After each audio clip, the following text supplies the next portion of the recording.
Do you really want to taste it? Welcome to Kings of Pop Culture 21, ladies and gentlemen. Welcome to Kings of Pop Culture 21. Now, I've got a few announcements to make at the end of this stream as regards to Kings of Pop Culture and the future of Kings of Pop Culture. And they are some juicy ones, some very, very juicy ones. And it's my way of diversifying the content, a bit like I've diversified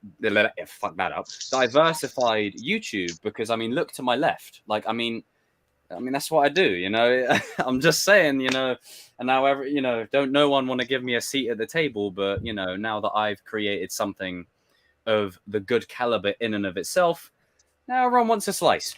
But joining me today is the one, the only Danny Watkins. What's going on, guys? And joining him and I is the one, the only GOAT with that terrible shirt, but the man himself. Fuck the pads. No, don't disrespect my team, boy. Disrespect my team. Yeah, well, my team don't bloody cheat and whatever. They lose 3-0 though. So, I can't say anything now. Damn it. And a shout out to our brother Cody as well, who's just chilling in the little spot. Oh, purple! Jesus, hello!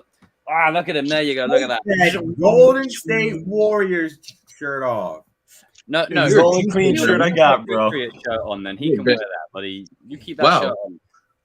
Some Celtics fan you are, man. But let's delve into the first few topics of today, and I'll save the announcements for the end of the stream. And it's basically just a way of splitting up the content a little bit. But what I'm going to do before I get my lovely brother over here to read out the list that he's constructed once again: Joshua, Cobra Kai World, Leon, Lisa, Tristan, FaZe, Eric, Abbas, Trophy Productions, Mystic, Cobra Things. Welcome to the stream, one and all. And to celebrate the 20 people that are in the chat right now, I have one thing to say, because this is just good business. marvelous. Danny, agenda time, baby. All right, guys. So we literally got a big list tonight. We kind of started a little bit late. Some Kings of Pop Culture stuff we'll talk about later. Okay, let's get into this. We'll cross that bridge when we get to it. So the first segment we're going to be talking about Jacob's favorite thing, the real cut. That's not the real cut versus the actual cut. Hold on. There we go. There you go. That's not the real cut. That's not the real cut, baby. There you go. I got the hat on. Versus the theatrical cut. Oh, nice. So I know the boys wanted to talk about that a couple of weeks ago, so I'm going to give them what they want. For DC, we got a pretty big segment. It's sort of like a two-parter. So the purge of David Zaslav is doing Execute Order 66 on DC. They are thinking about having the guy that did the Arrowverse as the DC guy. This is just a rumor, not to be taken true or whatever for that part. And then we also got the Batman 2. It's not greenlit, but I don't think it's that much to worry about. Calm down, Batman fans. Everything's gonna be all right. Calm down, Patriots fan. So so for the Marvel segment, we're gonna hop into Marvel 2. We're gonna be talking about some Marvel memory lane. We're gonna be talking about Captain America, the first Avenger. So we're gonna talk about how it was a good movie. Was it a good movie, bad movie? What could it change? All that good stuff. Then for like a second part, this is from my man Jacob. He wanted me to put this on the agenda because he really had something to say. Marvel versus Star Wars. And then for our last part, we're gonna talk about Cobra Kai. We're gonna hit into that beautiful trailer that was on. Was it Tuesday or Wednesday? One of those days. That dumpster fire of a trailer. Oh, wait, did you say Cobra Kai trailer? Oh, that was a good one. Yeah. And then we also talk about a little bit of the Karate Kid Blacklist movie with the new Cobra Kai movie that's coming out. I mean, not Cobra Kai movie, Karate Kid movie. My bad. All right, Jacob,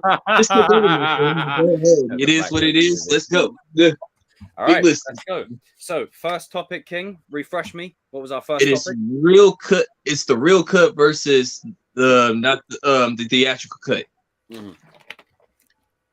Right. So, I'm a big believer in whatever releases on the silver screen.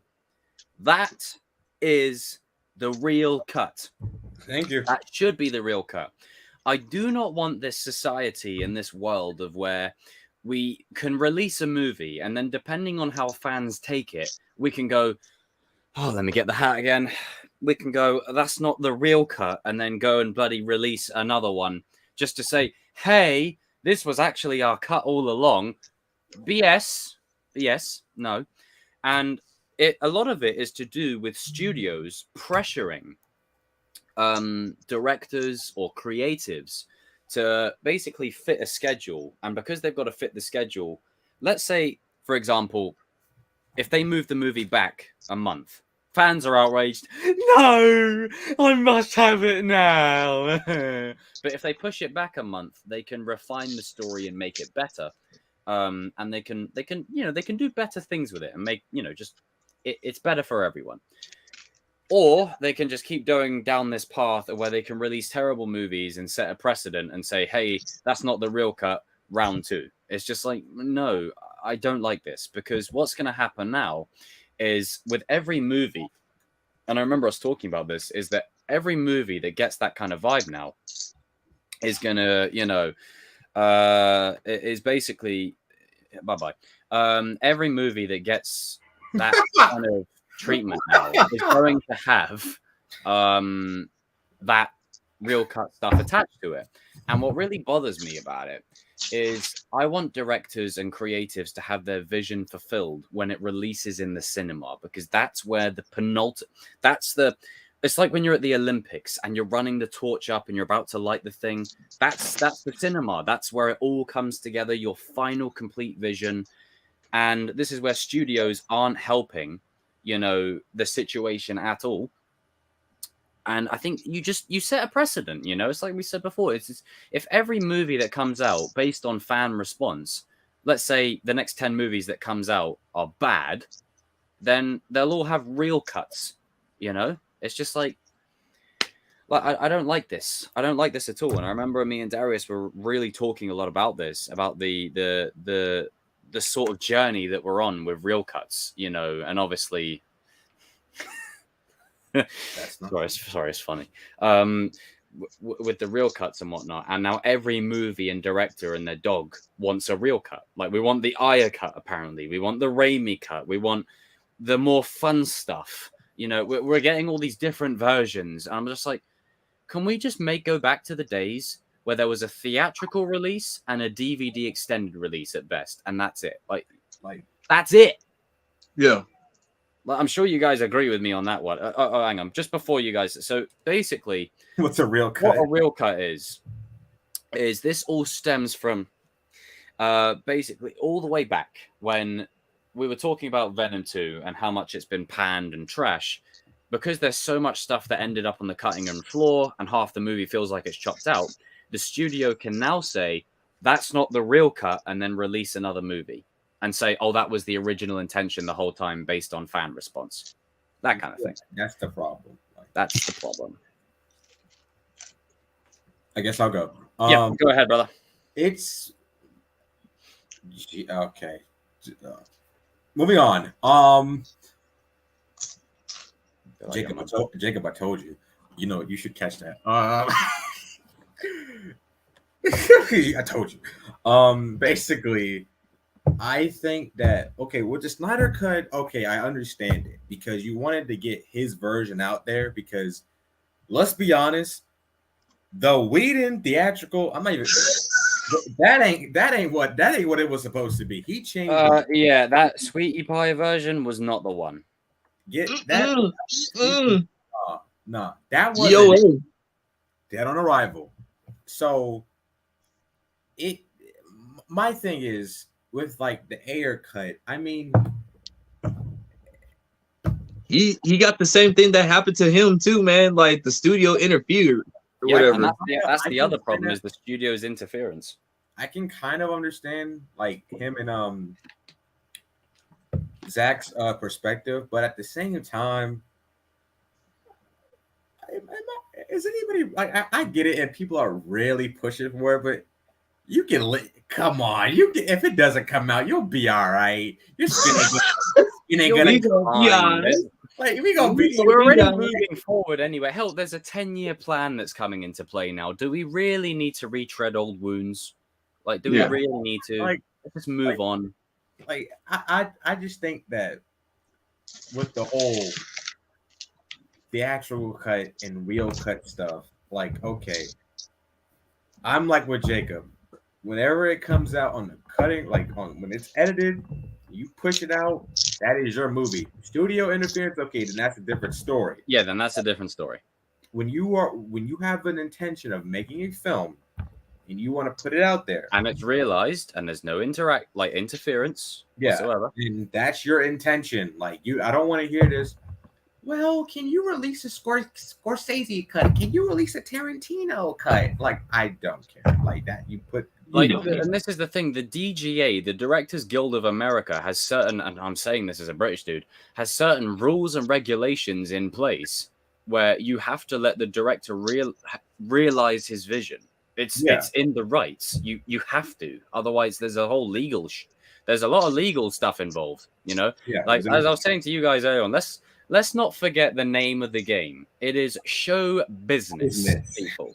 It's not show fun, it's not chauffeur, it's not show fans, it's just good business, as Beckett said. Boom. Jesus Christ. I can't read the chat, so I'm good. We're carrying on.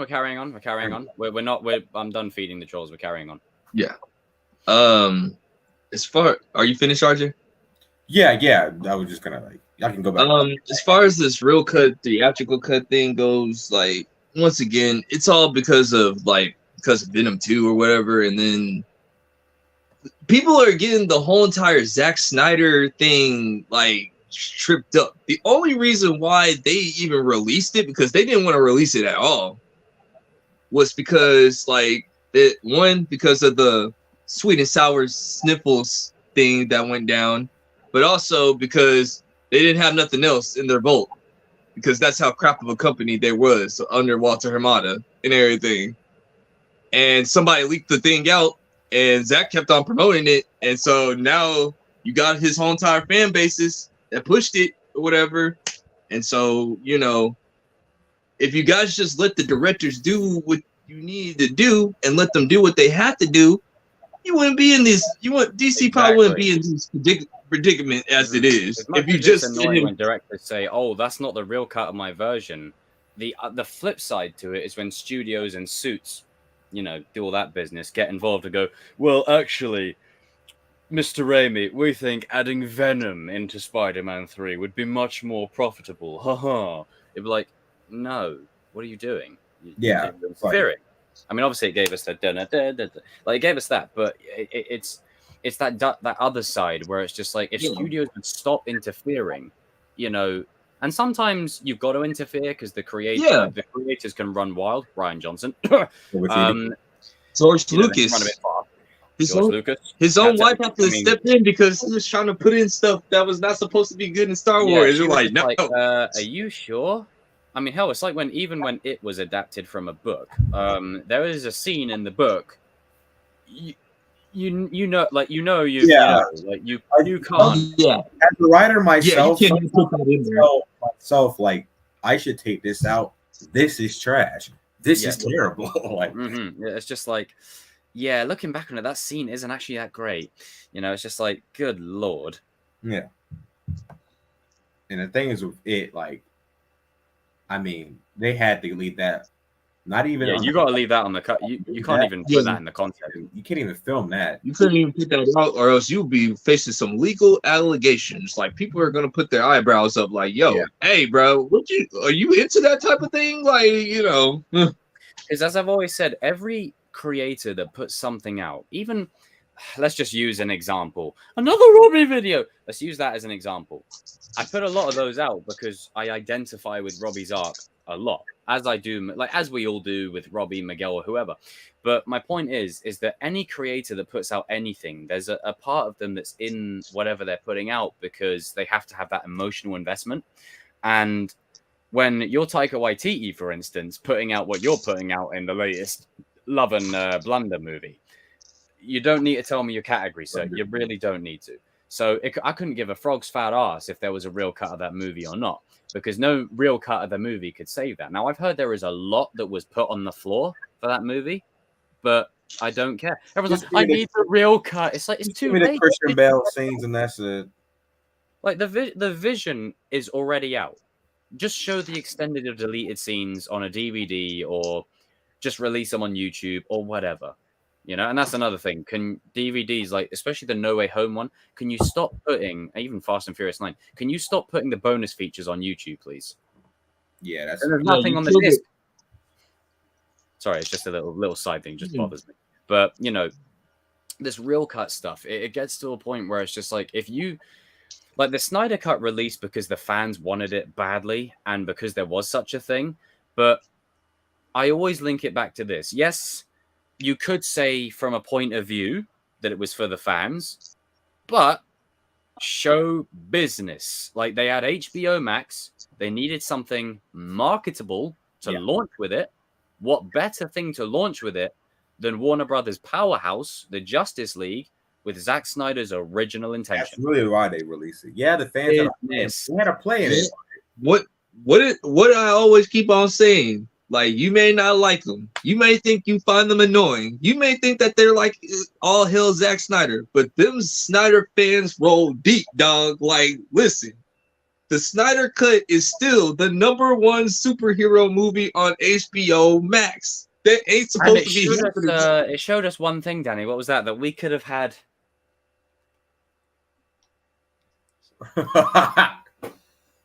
We could have had 3 black superheroes in the same movie. Warner Brothers. Is that still not the real cut now? Is it still not the real cut? Still not the real cut. Because they said because like supposedly they said they didn't understand why the Green Lantern was black. That's literally what the words were. For Walter Hamada. Understand their own material. Embarrassing. That's embarrassing. How do you not understand? That's embarrassing. That's like saying, what's Tommy Oliver, a Power Ranger? Sorry, carry on. No, I'm just saying, but like with the real cut and theatrical cut thing, like, I mean, let's just take BBS for example. Me personally, I think it's okay. It's not. Like, it's not my favorite superhero movie to rewatch, but objectively speaking, it got rewatchability when you watch the alternate cut. That if you get it on Blu-ray, the alternate cut is way better than the theatrical cut, because the theatrical cut, I was like, oh god, it expands up. Yeah, a little bit of a different viewpoint on BBS thanks to a video, but just saying. I mean, look, put it this way: the movie is still what it is. Doomsday's a joke and whatever, but you cannot deny like the symbolism of that movie, the deeper meanings. Like, it may not be a good movie, but it's a good film. Like, it's that distinction. And if you took Batman and Superman out of that thing, yeah, and even in like the original cut, like you can still sort of see that come through. Yeah. And then in the ultimate cut, it just expands upon it better, you know. Whereas with like these real cuts and all this kind of malarkey, it's like, oh, let's get a Venom 2 cut. You know, there's someone saying we need the Schumacher. It's like, no. My thing is this: like what I notice is like with Zack Snyder stuff, is like when you just let him do what he needs to do, it ends up turning out a better film, in my opinion, or whatever. Like, that's how I feel, at least, you know. As much as I'm looking forward to seeing No Way Home again, FaZe has got a point. It's just like, it's 11 minutes of extra content buying another ticket, you know, especially with the prices cinema tickets are nowadays, you know. $20. Which is why there's always something handy, King, you know. Yo ho, but hey, I'm such a fan of Spider-Man. I gotta see it again in theaters. Like, yeah.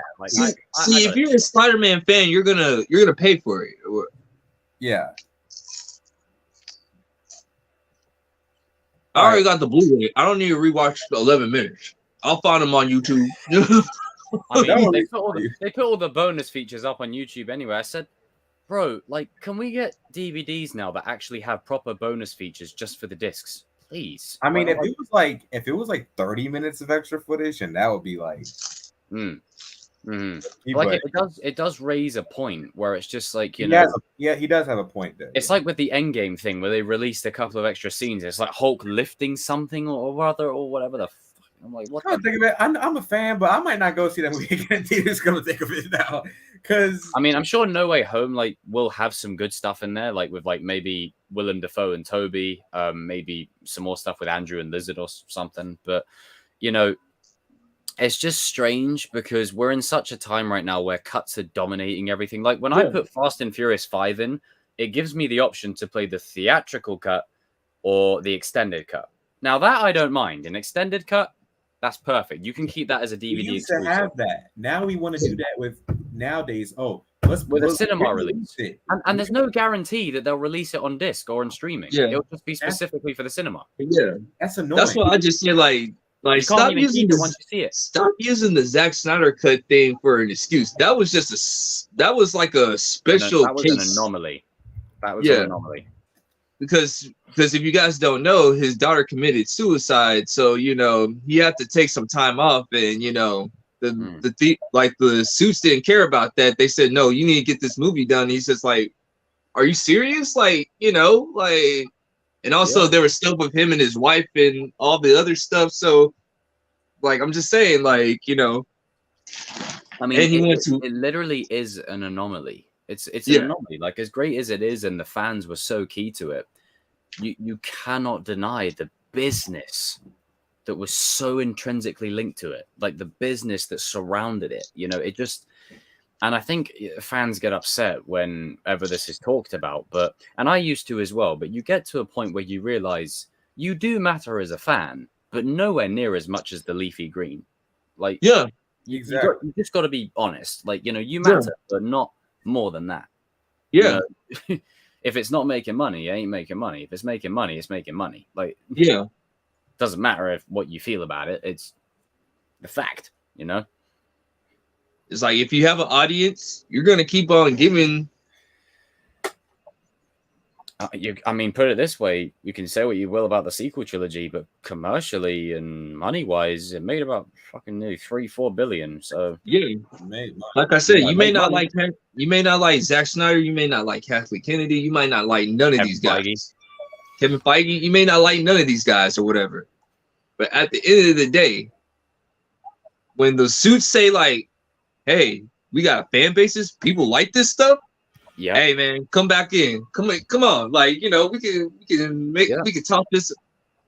It's a business number at the end of the day. They're just, why do you think Venom 2 was made? Because the first one made $1 billion. Yep. Yeah. It hit the $1 billion club. And this is my worry with, on a side note, with, I'll take one Top Gun Maverick over half the MCU still. But Top Gun has surpassed Infinity War in terms of box office. Now, obviously, whenever that happens, there's going to be a major debate of, oh my God, the movie's overrated. Oh my God, Infinity War is better. That you're missing the point of it. You're missing the point of it. It's not about which movie's better or whatever. It's surpassed Infinity War. Therefore, the studio's looking at that and thinking, money, money, money, money. And as much as I don't want a sequel, it's like with It, right? Take It. It Chapter 2, Pennywise is dead. We've dealt with his bowling pin arse. He's finished. But those two movies are two of the highest grossing horror movies of all time. There is no way they're letting him go. And he's too embedded now. They're doing a prequel series. Yeah, and he's too embedded into the pop culture zeitgeist. So there's rumors of like It Chapter 3, the beginning. Now, the only problem with that is he's going to live. Like, he won't die. It's just a case of how many characters in the situation will survive. That's literally. I mean, it's the same thing when John Carpenter was even saying with Halloween. You know, please let it die. Like, I don't want to deal with this no more. Like, let it die. Halloween ends. You're calling it Halloween ends. End it. Look at Cobra Kai. When it eventually ends, and it will. They're not will. Sorry, I keep on saying it, but it's true. They're not gonna let go of like Miguel. No, it needs to go on for 20 seasons. They're gonna bring the kid characters back down the line. They're gonna bring them back down the line. Way down the line. At the end of the day, it's like I keep on saying. At the end of the day, all these suits see you guys are all as nerds that got issues and everything. They're looking at that dollar sign. The characters are cool, you know. We can think the characters are cool, the stories are great, and we can dress up like them, and we can fanboy over the actors and actresses.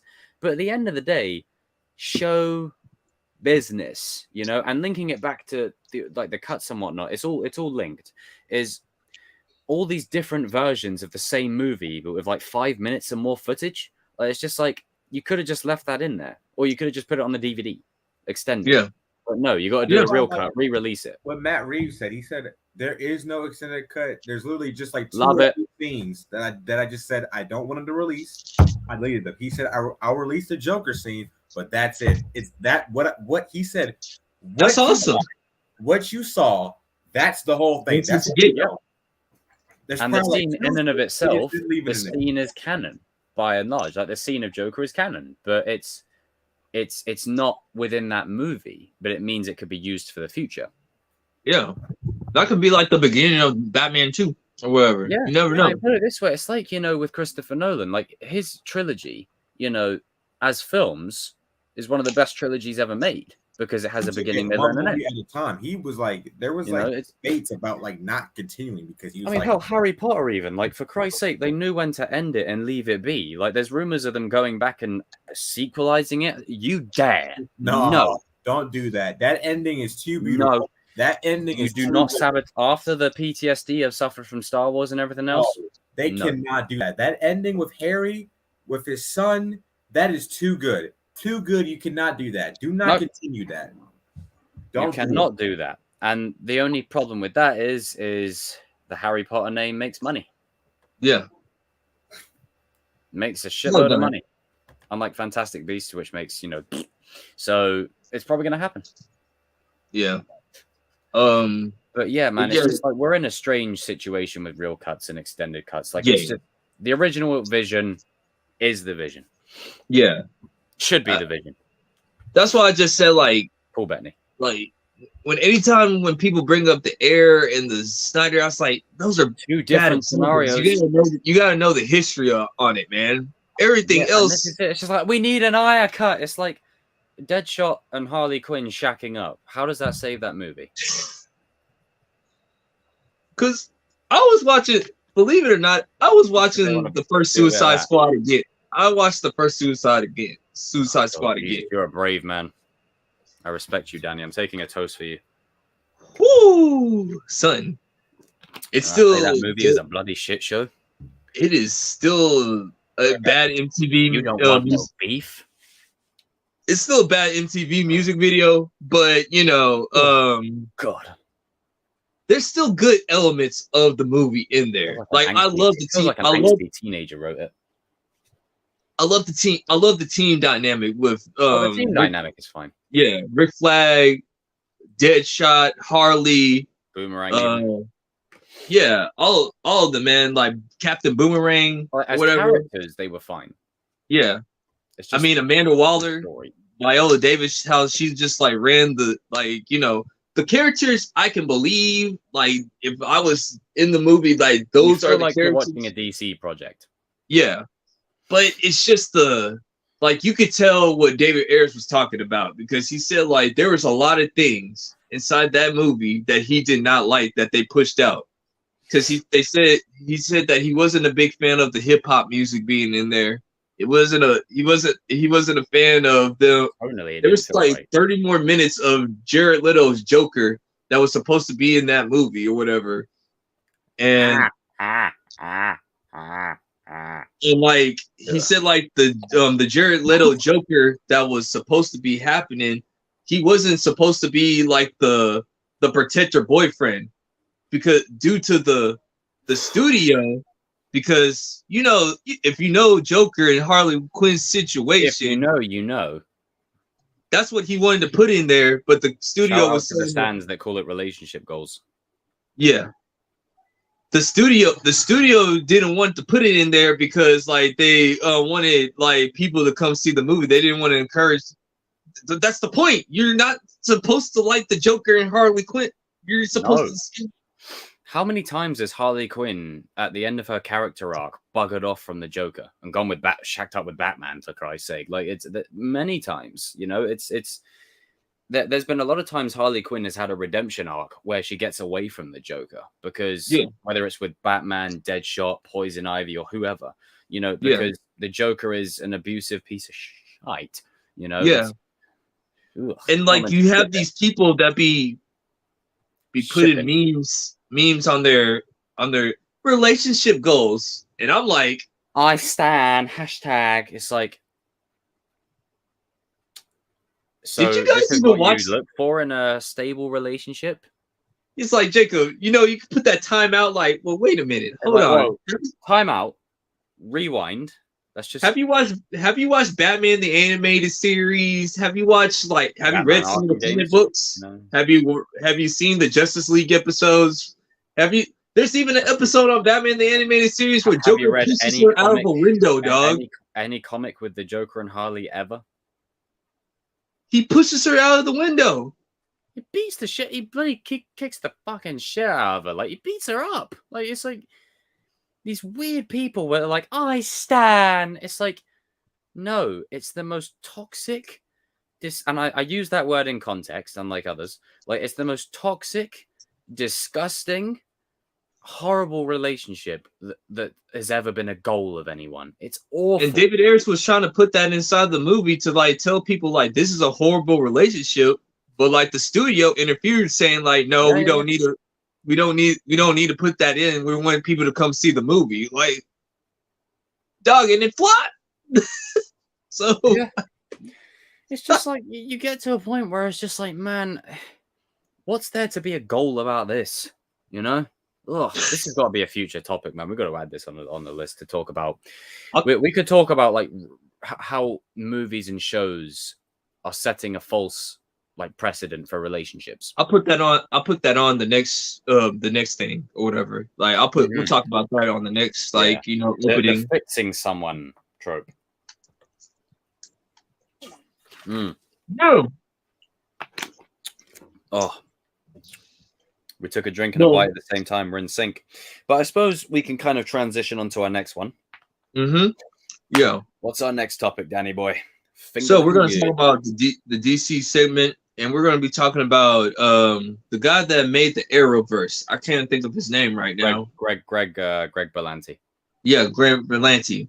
Like, he's considered a candidate of making the new DC plan.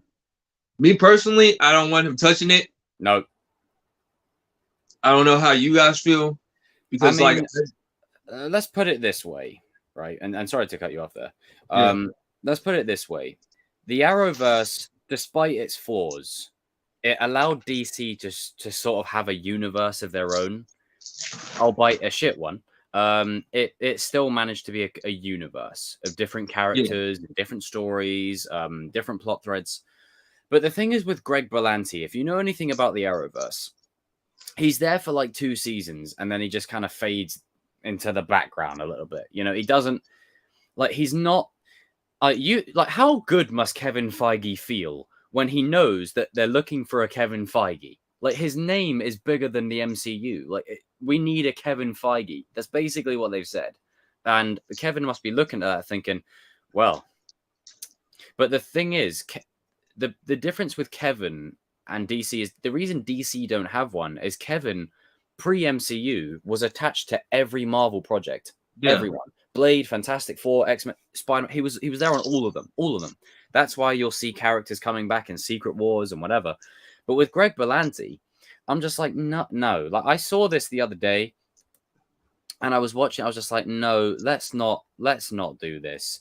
Like, I think we're trying to get better, not worse. And the Arrowverse for me is, it just, I don't know. Like, I don't want any real connection to it. Like, for me, the Arrowverse finished with Arrow, the show that I actually really liked Arrow, mostly because it was the grounded one. It was the more brutal one, if you see what I mean. There was a bit more like fist fighting and stuff, and it made Green Arrow a bit of a badass.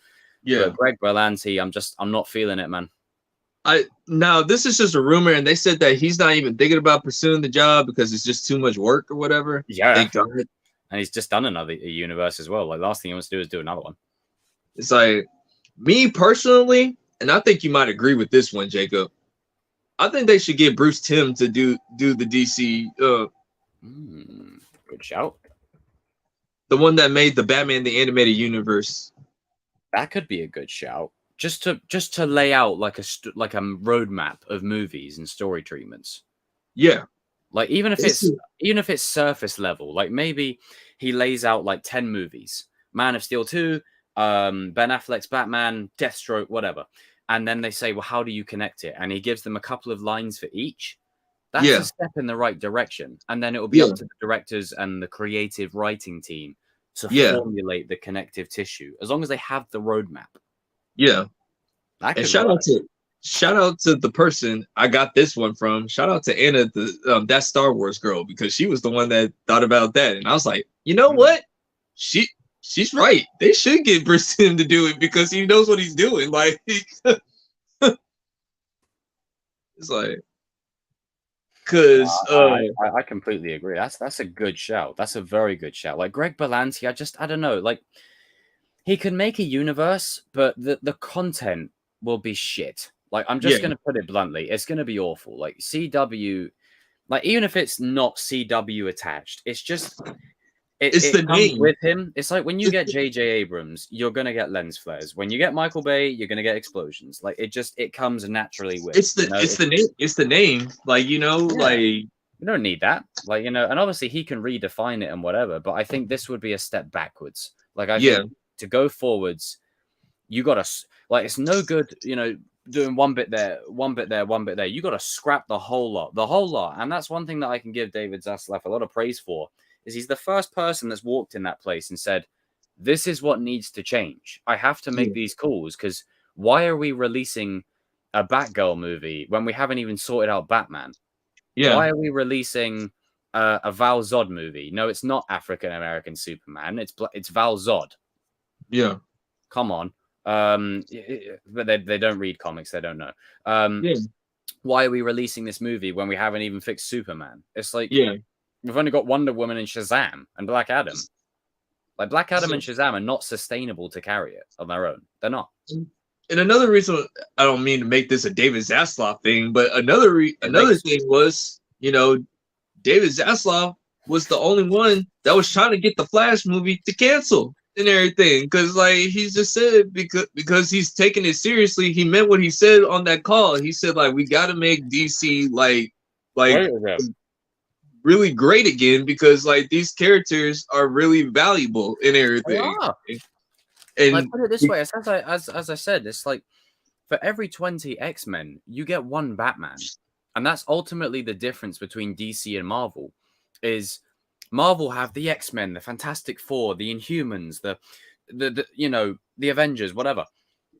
Now, obviously DC have their groups, but their defining group is the Justice League.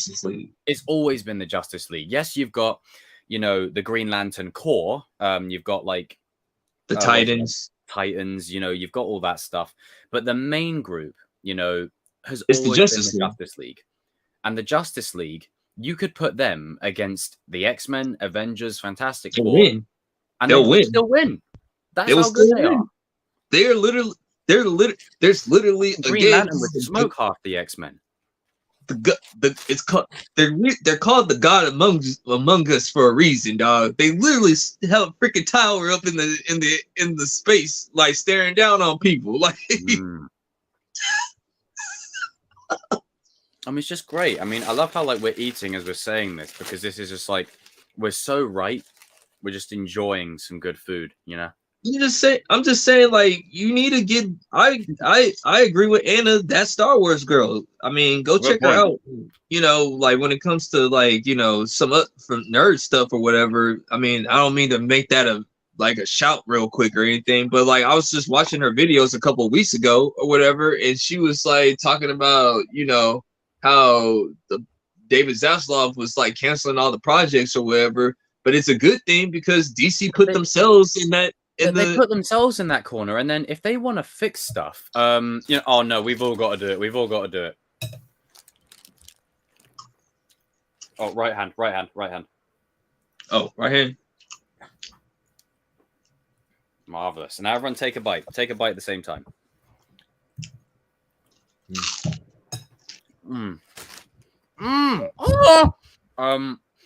But yeah. Carry on, King. You were saying that David Zaslav. No, it's just one of those. It's just like David Zaslav is that dad that just had enough of the kid's bull crap and everything. Yeah, I mean, he's the first person to walk in there and say, "Hey, why are we releasing stuff that makes no sense to the story? Why?" And as much as I'm sad for the creatives of like Batgirl and whatever, you put yourself there. You put yourself in that corner. Why are you releasing stuff for tertiary characters when you haven't even sorted out the primary characters? And I think just to link it back in, adding Greg Berlanti into the mix when the Arrowverse was notorious for throwing in tertiary characters and not even sorting out the primary ones and disrespecting them, if you want me to be completely honest, looking at you, Batwoman. You know, it's just like, no. Like, I'm sure in another universe, Greg Berlanti could do a good job. Maybe, let's say hypothetically, he does a good job, and I'll eat my words. But I think he's already got such a baggage with him. It's like, as I said, when you get Michael Bay, you get explosions. When you get J.J. Abrams, you get lens flares and mystery boxes. Like, it just naturally will come with him. And because the Arrowverse is still going with Flash, he'll just carry that energy straight into whatever DCEU have got going forward. And I don't want to see Superman, as much as I love Christopher Reeve's Superman, always the goated one. I don't want to see this on screen in 2022. Dun, dun, dun, dun, dun. Dun, dun, dun. Like, I don't want to see it like that. Like, you know, where it's like, as much as I think Superman and Lois looks pretty good, I want to see it like Man of Steel, where you feel the power. Like, you're like, holy shit, this mofo is powerful as fuck. Y'all like, stop hating on my boy Henry Cavill. You get him back, okay? You get him back. You know. I swear to God, if they announce the 10-year plan properly, and then they say Man of Steel 2, Henry Cavill's back, I will kiss his feet. No, I'll simp. I'll simp. No, it's probably not gonna happen. But you know, I can kiss no one's feet. But I'm just saying. I don't know who you guys will pick for to run the DC universe, but Mr. Berlanti ain't the guy. Like, I say, you get Bruce Timm or Todd Phillips and just call it good. Is that they're trying so hard to find a Kevin Feige, right? And as I said earlier, Kevin Feige has done stuff with Marvel all the way back pre-MCU. So he's got that attachment to stuff that wasn't even MCU anyway. They need to get Bruce Timm. That's why No Way Home works the way it does, because Kevin Feige has been there since then. That's why Secret Wars will probably have every cameo under the sun, because he, you know, it's like he said when he was asked about Blade. There is no Blade without Wesley. You know, it's like, he's been there since day one. DC don't have that. What they need is they need to cherry pick their best creatives over the last 20 or 30 or 40 years, put them in one room and choose a vision. I'm talking the people that have done the best comics, the best movies, including Nolan, right? Imagine you get Nolan, you get the ones who did the Justice League animated series, for the couple of the guys who did the first 2 seasons of Young Justice, and then you get the feel of like the old school Christopher Reeve and Michael Keaton stuff, and you blend that in and you build a team of people. And maybe you bring them in for like 5 consultant meetings, right? 5 consultant meetings. Oh, what's up, All Valley? What's up, bro? How you keeping, dude? Also, guys, if you haven't checked him out, go follow him on Instagram and go and check out his channel. He's a good young man, really good young man. Like, I got one thing to say to you, All Valley dude. Where is it? Ah, no, I don't have it. Put it this way, All Valley. If anyone gives you any trouble, this is the response. Look, if you're so worried about this son of a bitch, why don't we go down there and kick his ass right now? There you go. But what you do is you get them in for like 5 meetings or so, and you just lay out a roadmap. That is all they need, a roadmap. And you give, let's say, 10 movies, for instance, for the next 6 years. And then you put a paragraph under each to summarize each movie. And then it's up to the creative writing team to find a way to connect the stories. Bang. See, that's why I just said, like, in the room. I like Jacob's idea. And you have Bruce Timm as the head. Like, let him be the Kevin, but let him be the Kevin Feige, because listen, go check out Bruce Timm. He did all your childhood. I crap you not. He did. Just have Here's what I would do. I would just get. They're trying so hard to get a Kevin Feige. Like you don't. You're not have gonna one. find it. You're not gonna find one. Get mini Kevin Feige's and I would compromise. get Bruce Timm. I like that idea, King. Get him and get producers and people that worked on all the good animated DC projects, and then you could make a team. Here's my problem with like people. You don't need to just always get one man. Get a whole team. I mean, Huh? Oh, yeah. Yeah, get a team. Like it's not that team, a squad. Yeah, you just don't. That's the problem. Is they're trying so hard to find the one. You're not going to find the one. Yeah. Like what you do, DC. I don't think DC understand. Let me just take a swig of water. This burger's. Oh, yeah. Yeah. I don't think DC understand. The key to their success is in their past. Like it's in their past. When Marvel were dead in the water, selling their rights to everyone, DC were whooping ass. Their success is in the past. It's just a word, man.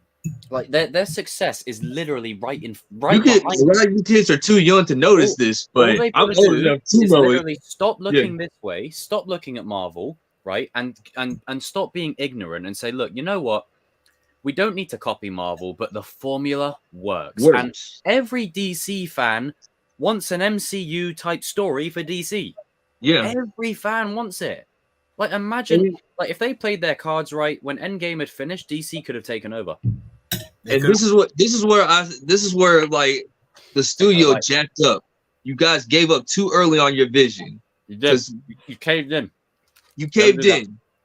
See what happened was like when once again, this goes back to you didn't let Zack Snyder finish his stuff. If you gave him if you would have gave him his like, what he needed to do or whatever. Because the thing was, what are people now saying about the MCU now? They're saying it's too goody goody, it's too light, it's too childish or whatever. You know what was the opposite of that? The Snyderverse.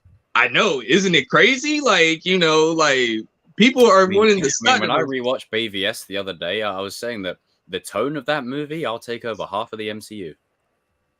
It's like, I'm just saying, that's what they said. That's what everybody said. DC have no qualms about going dark. No qualms. It's like you can be dark, but you just got to make it dark with a purpose or whatever. Yeah.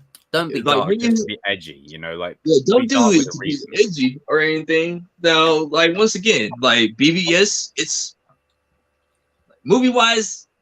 Watch the extended cut. That's what I tell people. Watch. Yeah, whenever you're watching BVS. Yeah. Jesus Christ. But yeah, as far as like Greg Palenti, no. Like linking it all together, no. Because the thing is, they're trying so hard, and I think we're all in agreement. They're trying so hard to find. Like Kevin Feige must feel like the dog's bollocks right now. He's like, they're literally trying to find a me. Like I'm a job description. You're not gonna find. You're not gonna find it because DC don't have a Kevin Feige. They've never had one. But what they have is all they've got to do. DC, I'm telling you, all you have to do is this. Looking this way, turn that way. Look at your past and what was successful and what smoked Marvel.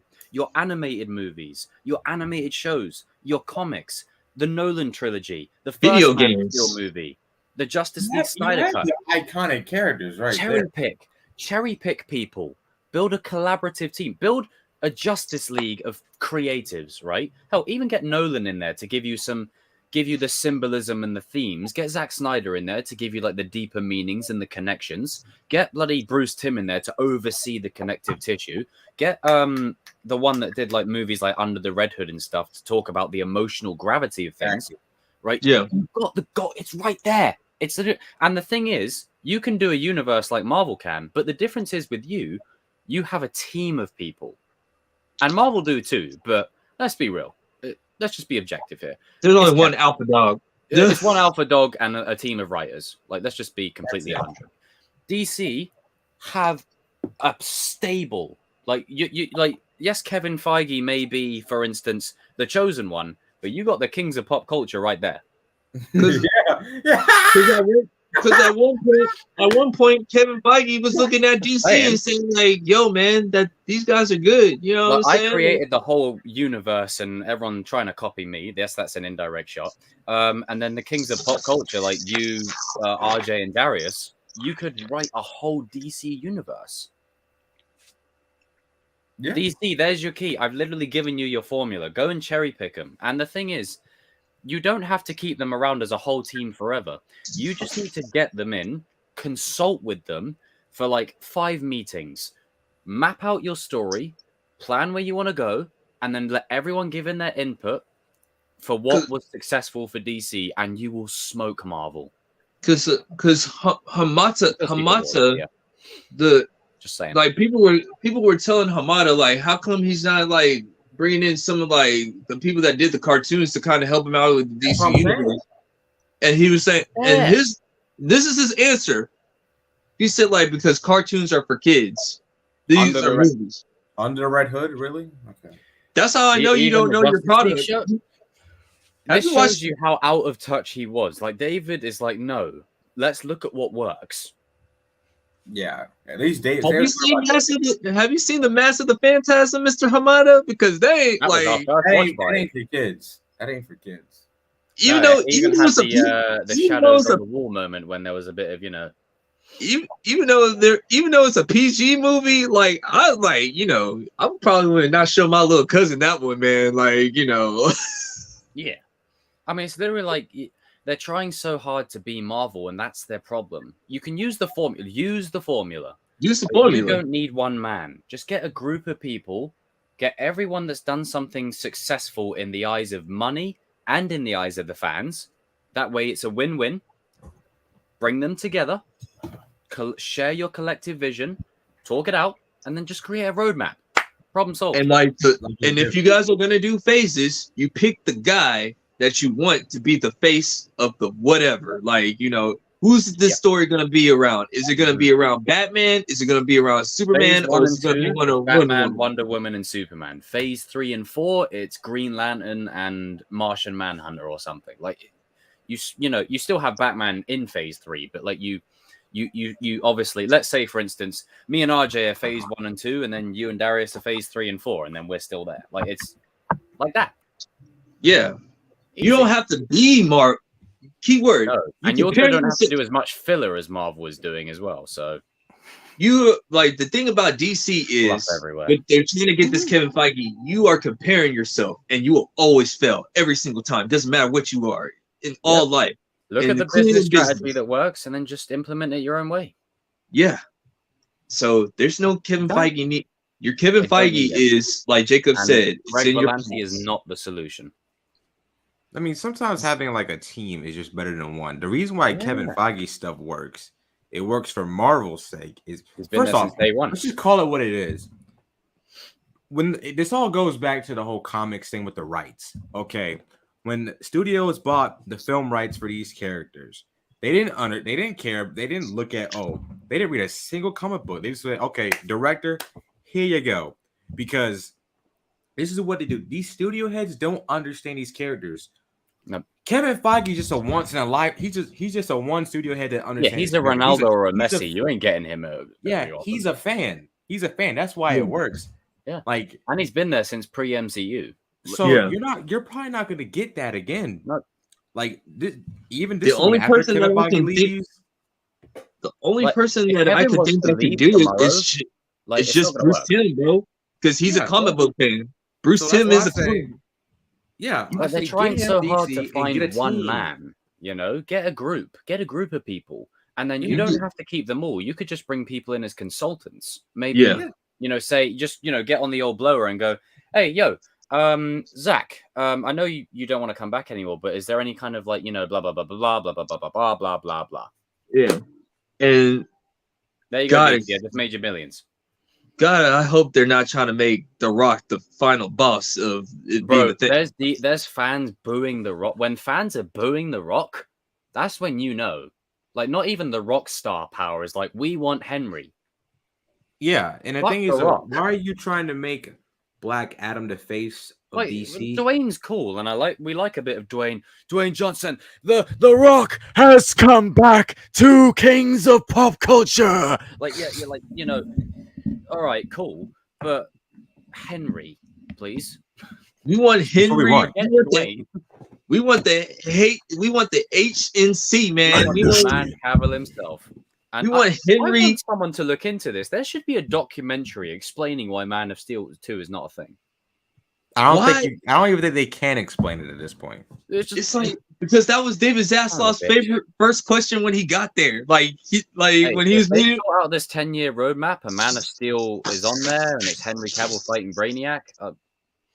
You got this old man that probably doesn't care about comic books asking you the most simplest 1+1 question. Like, why is there no Superman? Why? And this is my thing. DC were trying to move on from their stable hero. What are you doing? Are you stupid? You need Superman. I love Batman. I'm a hardcore Batman earlier, King. It's like literally the difference between DC and Marvel is for every 20 X-Men, you get a Superman. Like you can put X-Men, Fantastic Four, Avengers, Thunderbolts, whoever. The Justice League, you only need one. And here's the problem also. 20 people. Like with Dwayne, he said, they said that, oh well, if anybody can get Henry Cavill back, it's Dwayne. Dwayne's an actor, okay? He's not gonna go after he can't go against a studio because his career could end just like that. It doesn't matter. There is a dark side to Hollywood, everyone. Yeah, even Leo can't go against like a studio, bro. Studios always win. They always win. Remember, show business. He literally said it depends on who's playing Superman. What does that tell you? We don't know what's going on. King Sack. Wait, what did he say? He said Ashley Fisher. Oh, damn. That's John Boyega. Blacklist. It's a real thing, bro. Like, so you one of those type of actors disappear for a while and then magically come back because they sold. And you wonder why you doing book signings at the conventions for like $40, like or for 150. Yeah, like that's the thing. It's like Dwayne, he can't. He even said on the panel, he was like, "Oh Jesus!" On the panel, he was like, "Oh, it depends on who's playing Superman." Like, what does that tell you? He can't get Henry Cavill back. Adam all over the marketing, and they're putting him in multiverses and stuff. And I'm just like, Black Adam is cool. Where's Henry? But just because like he has the same agent as Henry Cavill, that doesn't mean anything. Doesn't mean anything. It's not the agent's job to do that. Yeah, you can get them in the same movie. That's not easy. You can get them in the same movie. You get them roles, but ultimately, at the end of the day, there is a pecking order. Yeah. Like that would be like me. That would be like RJ trying to negotiate with like someone that's higher above me to take over the stream. I mean, you can try, but at the end of the day, it's probably not gonna happen. Probably not gonna happen. I mean, there are some people that that try to go behind and ask people, "Why don't you come on my channel?" or do something like that. Pay limitations. But, they want, they just don't like the fact that Yeah.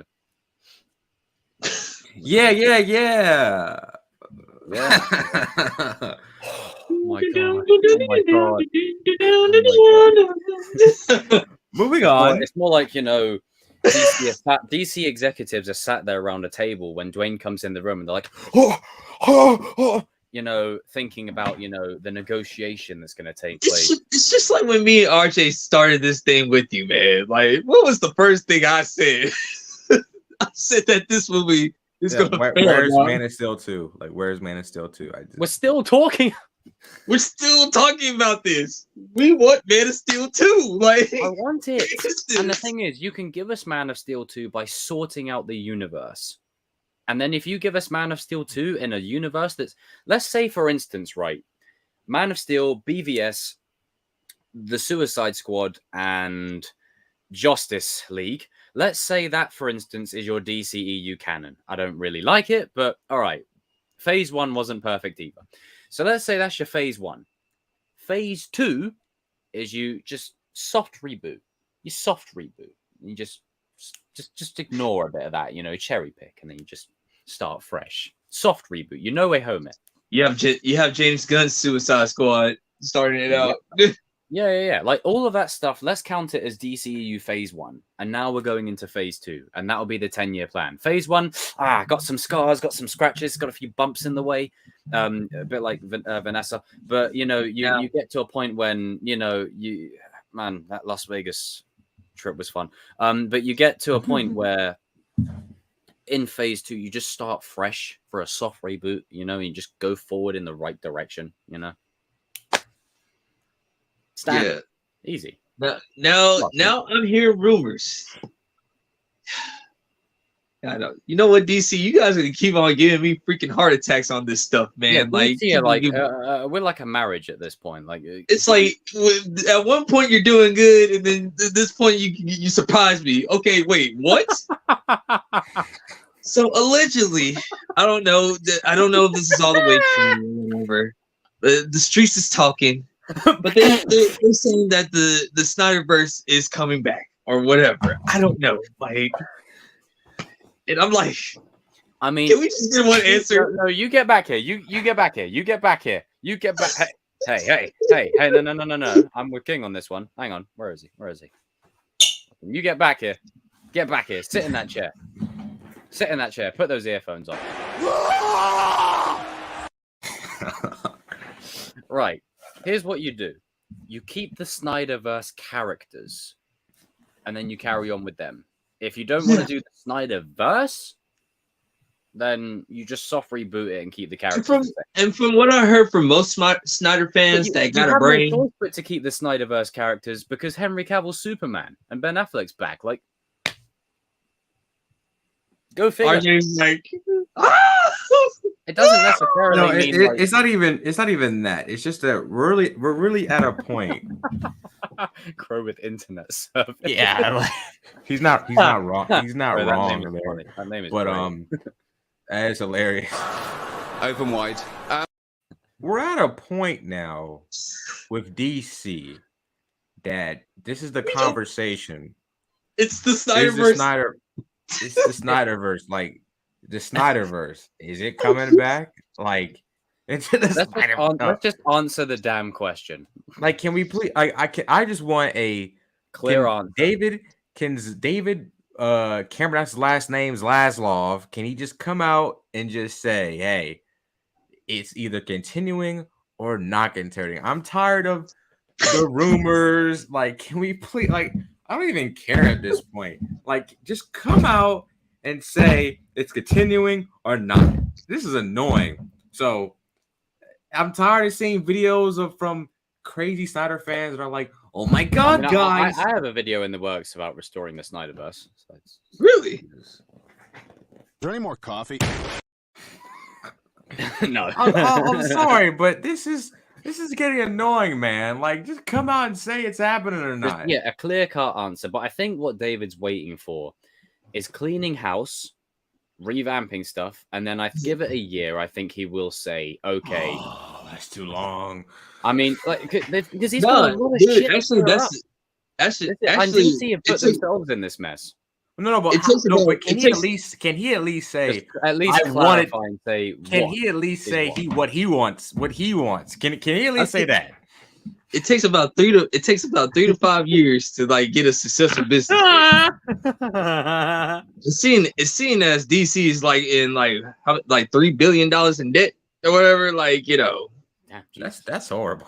This is why they need to. It's just good business. This is why they need to sort their shit out. It's just like, see, this is like you said, you brought this on yourself. David said, like, okay, that's enough. You guys did enough. I just get a headache. Just like, go to your room. Like, I don't even want. I'm gonna be right back. Like, I just get a headache with this, man. Like, what are we? Are you saying you're in favor of the Snyderverse? I don't know. I just want to come out. I just want an answer. Is that too much to ask? Like, seriously, I can't believe I've never seen this in my 21 years of living, man. Where in the studios and like studio heads, right? Why can't we just get a? Why can't why is it Man of Steel happening? Like, why can't we just get a answer? I don't understand it. I don't understand it. Because RJ, you gotta have suspense. Just make a documentary at this point about Warner Brothers, man. I will watch. I'll pay because this is that in itself is a better film than everything Warner Brothers has put out now. Because Warner Brothers is like a an NFL team. Patriots. You know, hold on, no. They're like the Las Vegas Raiders. Somebody's always getting arrested. That's what they're like. Snyderverse. They're like the Las Vegas Raiders, always getting arrested. It's ridiculous. Well, the thing is, like David, like from what I'm hearing, David is trying to like not only like restore DC, he's trying to restore like Warner Brothers, Cartoon Network, CNN. Like he's cleaning out everything, like everything that's not making money. He's getting rid of all of it and like fresh new start. Like he's the first person that's come in there and said there is a lot of drivel that needs to get the hell out of here. That's what he said. So, I mean, I guess we can. I guess we could transition. This is RJ's favorite subject. Hey King, you need to say your OG phrase. Oh yeah, I've been waiting. I'm waiting for you, boy. I've been waiting for you. So they're saying like the Batman 2 has not been like greenlit. The way you worded that. Now hear me out. I don't think it's that severe. I think it's gonna get greenlit regardless because like they greenlit Peacemaker. So that's why I'm just saying like I think it's just like a simple conversation between Zaslav and Matt Reeves and just say like, hey bro, is your Batman gonna mess with my Batman? Like the only reason it hasn't been greenlit yet is because they're doing other stuff at the moment, trying to clean house and whatever. But let's just be real. Like let's just, you know what, Tristan? It's a good time to comment that. It's a good time. Let's set the precedent here. Let's set the precedent. What's wrong? Come on! Open your eyes! It's I don't think Matt Reeves even made the script yet, so that's another thing. Matt Reeves is a guy who takes his time, and this is the thing. If DC, piggybacking off of what we were just saying, if DC sort their shit out and have a universe, you can have Robert Pattinson shine in his own universe. Keep it specific to Batman and Batman only. Because I'm like this. It'll probably happen. Let me say something right quick. Hold on. Before you go, okay, I have to say this. This is my issue. When CinemaCon happened, he literally said, Matt Reeves came out and said the Batman 2 is happening. Technically, that's greenlit. That's technically like, if the director himself. Hold on, I'm talking right quick. Hold on. Not technically. Hold on. If he says it happened, the guy knows what he's talking about. Hold on. If he says it's happening, why isn't it? Why are we still in the discussion of it hasn't been? There's two different versions of greenlit here. So there's him saying that it's probably going to happen. They're probably in conversations. They're probably in the preliminary stages where he's working on a story treatment. And then there's the studio officially greenlighting. Oh God, man! It's two very different things.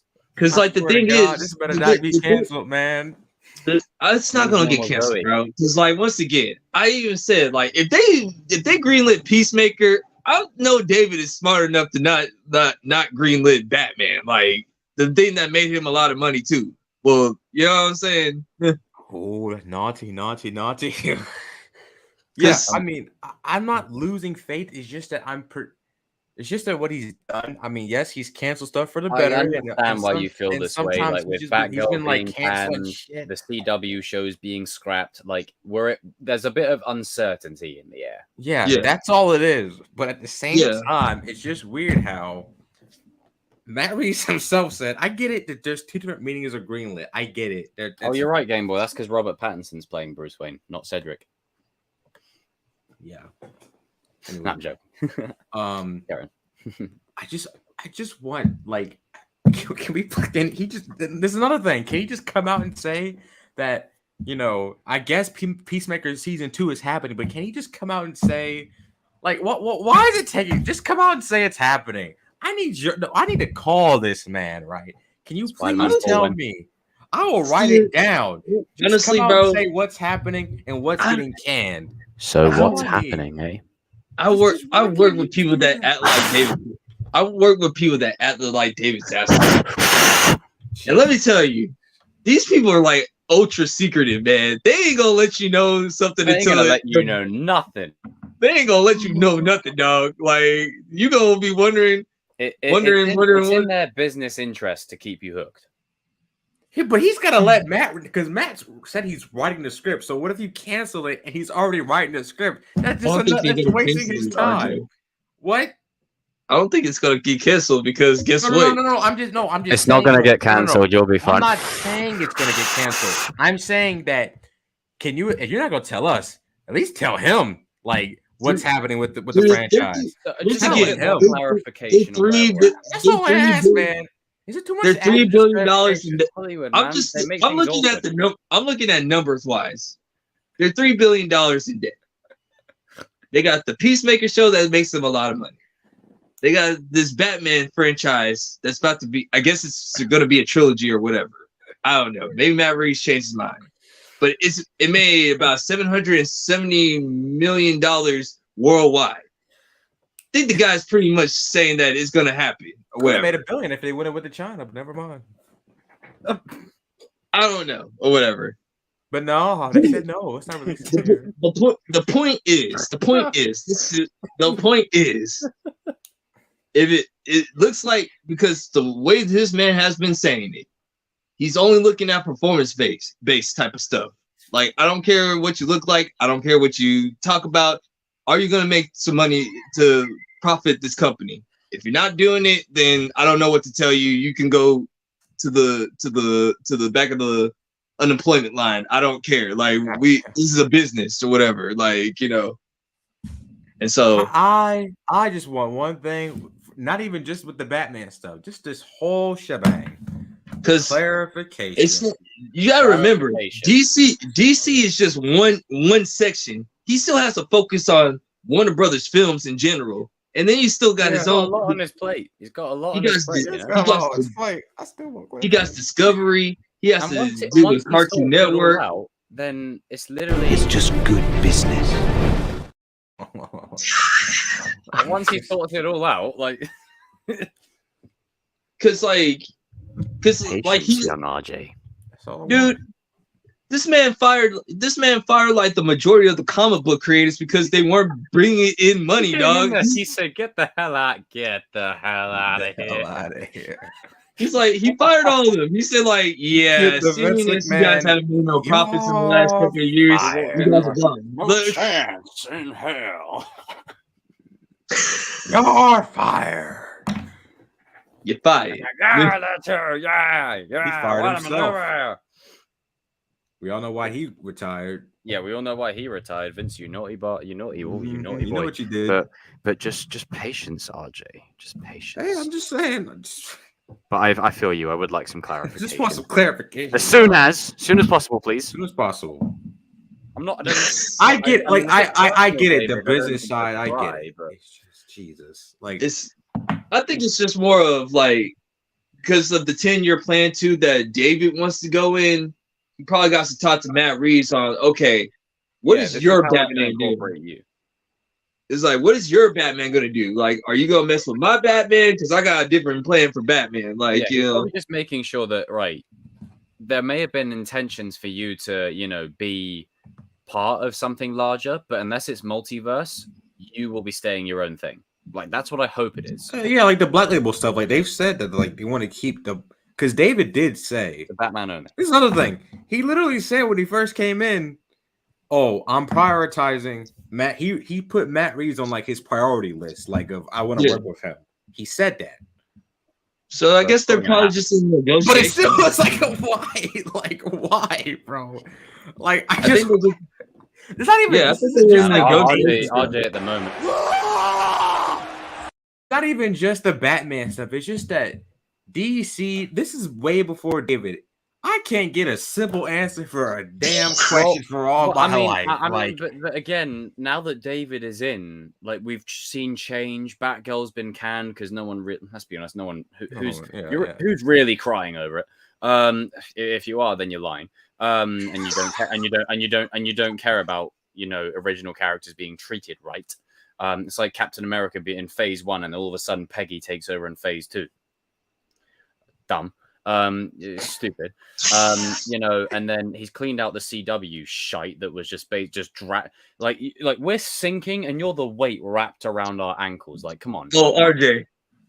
So guess what I found out about the CW a couple of days ago. So nobody bought it, right? Somebody did buy it. Oh, they wasted their money. So maybe not.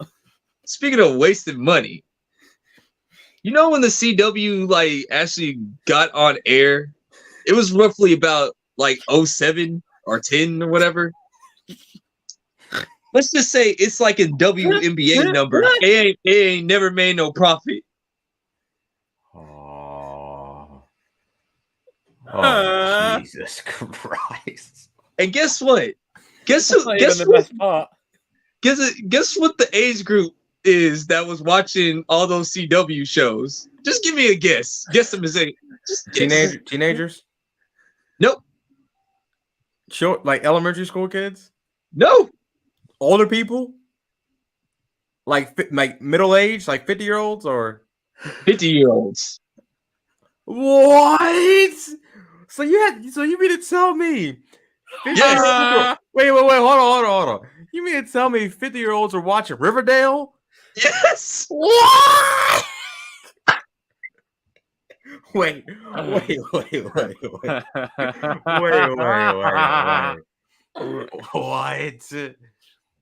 Yes. That. Oh my God. Because Young Ripper covered it first, and then I went to go look this up, and I'm like, yo.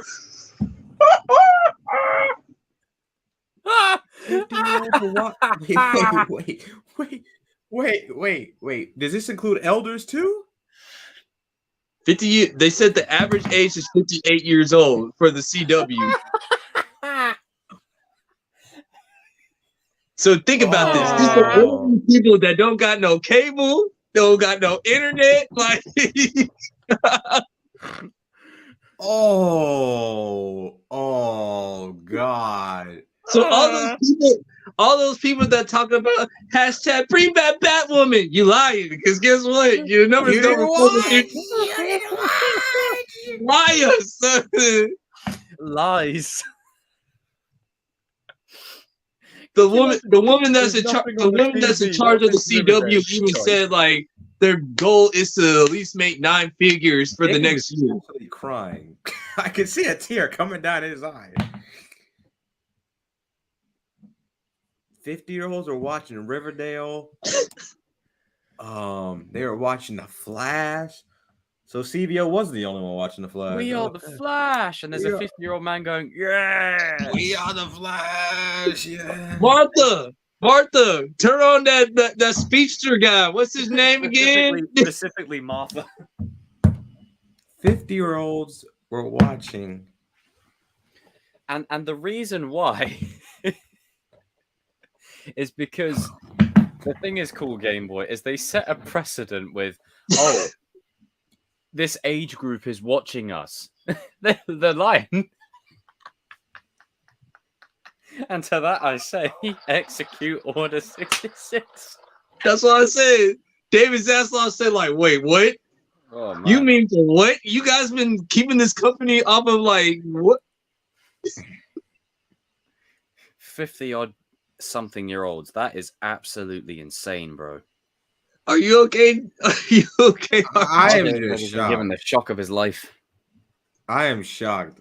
Because for the longest all the revelations you could have had. I'm actually being serious here. For all the longest time since they had that stupid show Riverdale, all the kids will talk about it. Like basically all the teenage girls will watch it and stuff. So you got 50-year-olds. Man, Q Soldier Boy, Bill Cosby and America's Dad. Like, oh my God. Good Lord. Jesus Christ. Woo, buddy. They said they haven't been making a profit since 07, dog. And the fact that it was still who owned the CW in between that time? I think Warner Brothers was still owning it. So that's the only because remember, David Zaslav, when he got there, he was the first one to like Yeah, that's true. Yeah. He's the first one. Warner Brothers is just shite. That's where you. This is why cleaning house is so appropriate. You know, They are.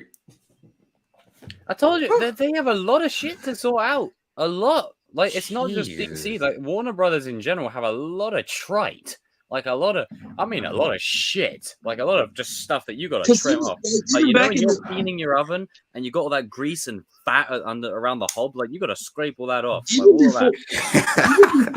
Even before like David Zaslav got to Warner Brothers, there was like a lot of Warner Brothers movies that I didn't even know that came out. Like because their marketing is that badly. Yeah, their marketing is pretty bad. And the joke was on me. They only market like the only time I know about a Warner Brothers project if it's like someone Batman. tells me. Yeah, or somebody tells me. Yes, 58-year-olds be watching Riverdale. They'd be like, I've got a new name for our kid, Martha. Timothy. And that show is it's god awful, man. I mean, you can just tell by the posters. It's the worst show. Shall I watch it? What? No. No. I mean, I've heard it's about like coming of age and kind of thing, you know. And yeah, that's bullshit. It's not. It's I've literally. I've also heard it's Outer Banks on steroids. I'll say this though: the first season was watchable because I had an ex-girlfriend. No, I'm not even gonna know if it's watchable. No, because it went from a murder mystery to about aliens. It's like it's to the point to where like you know what?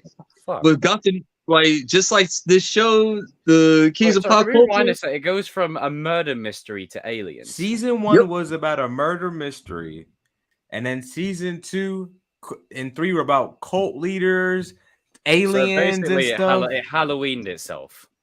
Oh, it's worse, much worse than that. You think Outer Banks is bad? It's worse. Like Halloween, like as in like it started like it got cults and Michael impregnating his niece and shit. And it gets worse. People start having powers out of nowhere. It makes no sense. So they became the X-Men. Go on forever. Got to know when to end it. But you know, good lord. What's the worst part? Everything. CKW. Yeah, we're giving Riverdale too much airtime. Screw Riverdale. Carry on, King. Yeah, I'm just saying, like this just proves like sometimes you just need that one dude that's an asshole. They got to get things done. And there's someone I could say, but I'm not going to on air because you know what I'm. Yeah. But yeah, you need. David has to do what he has to do. I mean, you may not agree what he has to do, but you put yourself in that. You put $3 million worth of debt. I mean, over $3 billion worth of debt because you wanted to do shows that did make no money. That's on you, not him. On you, like 2024. But it's that's the you know. I've got a bit of glitter on my eye. I think. Hang on, there's like a bit of glitter. Fuck. I thought that was a black eye. No, it's just a little bit of glitter. Yeah. Thank you. It's probably misty. You okay, RJ? You look like you're shocked and appalled. Like, yeah, out of all the revelations, like that's the one that sent you. 58-year-olds are watch. I would expect like 58-year-olds to watch like Duck Dynasty or Deadliest Catch or Shark Week, but you're watching Man you're said watching Shark Week. you're watching Riverdale. What is going on with Man said Shark Week. Jesus? Hey, Martha, that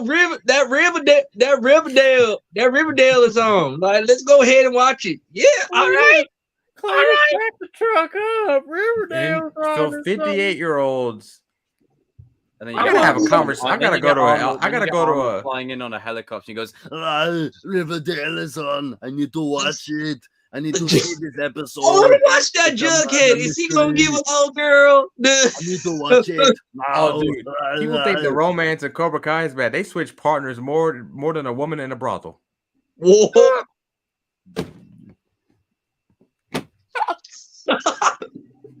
No, they do, bro. They go back and forth. They be trading women, bro.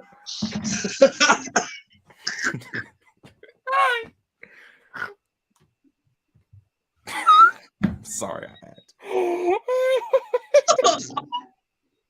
you can see the vein coming out of my forehead. My forehead? Oh. No, literally, like this dude, he got with a teacher, got with a high school, like he got with a girl. He went back to this girl, got with this girl, then got back to with this girl. Welcome to RJ's unofficial GOAT segment, because for the last half an hour, this has just been about trolling RJ. I'm serious, man. They trade places more. Yo, dude, you gotta watch Riverdale, bro. It's 10 out of 10, dude. Like it makes Outer Banks look like an Emmy-winning show. Wow. Oh God, the cookout I've been to, they wouldn't be mentioning that. I tell you. No, because here's what I watched it because I had an ex-girlfriend. You know, you have an ex-girlfriend. They want you to watch this with them and stuff. So I just watched it with her. No. And then after obviously it ended, I was like, well, I can stop watching this bullshit. So.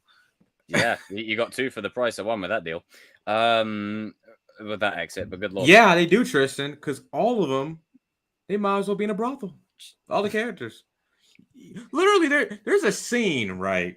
Oh, Jesus. There's a scene where one of the characters, like most of the characters are in high school. There's like this. God.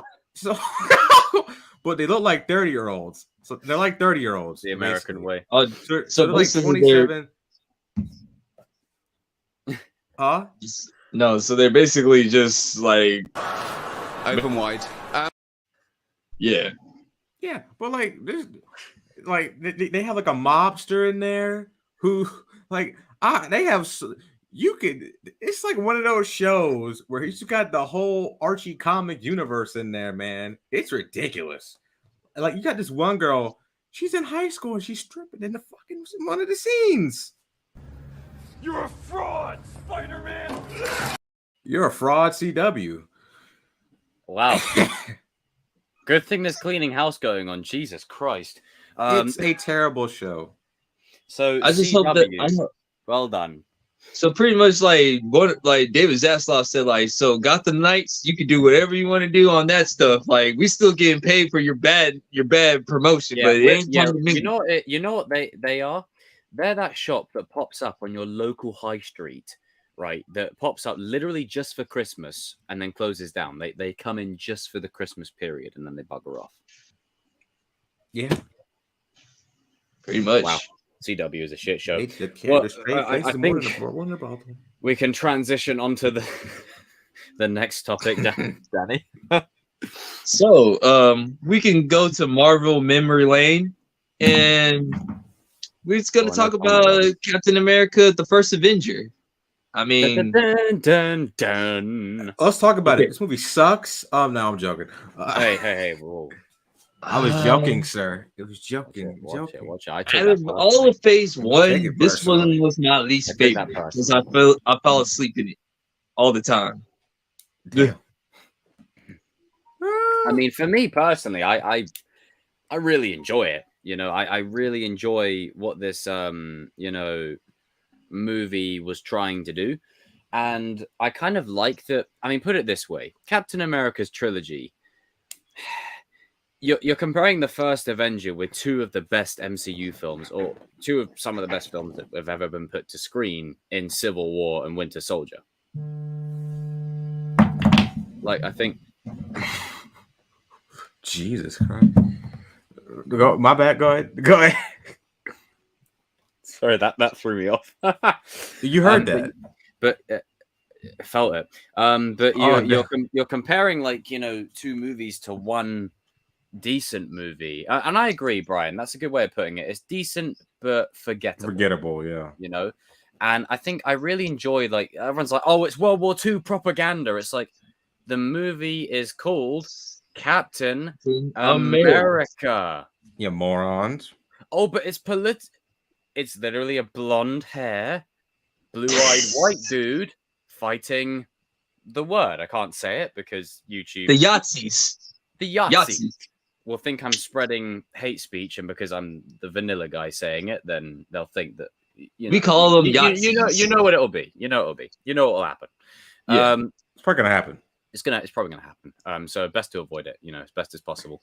Bit like Bucky when he was about as much use as a snowball in Vegas and fell off the side of a train. Ouch! Boom! Sorry. But no, I do like the bond of Steve and Bucky in this film, and it really, like, anything that pays off with Steve's arc in the later MCU is not possible without this movie. And I know people say, oh, well, obviously it's the first movie. Yeah, but you can have origin stories that don't lay a good foundation for a lot of future good story arcs. This movie did.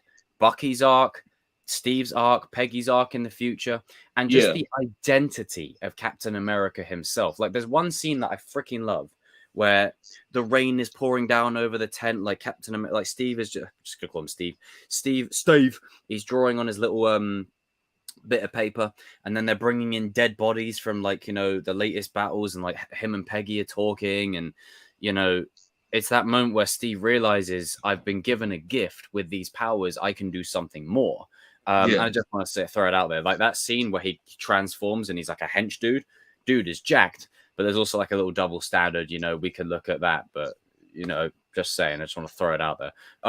But, you know, there's moments throughout this movie where you see Steve's character shine, and it all links back to why he gives links forward to why he gives Sam the shield in the future stories, because it's not about the powers, it's not about, you know, kicking ass, it's about being a good man, and that's exactly what Steve is in this movie.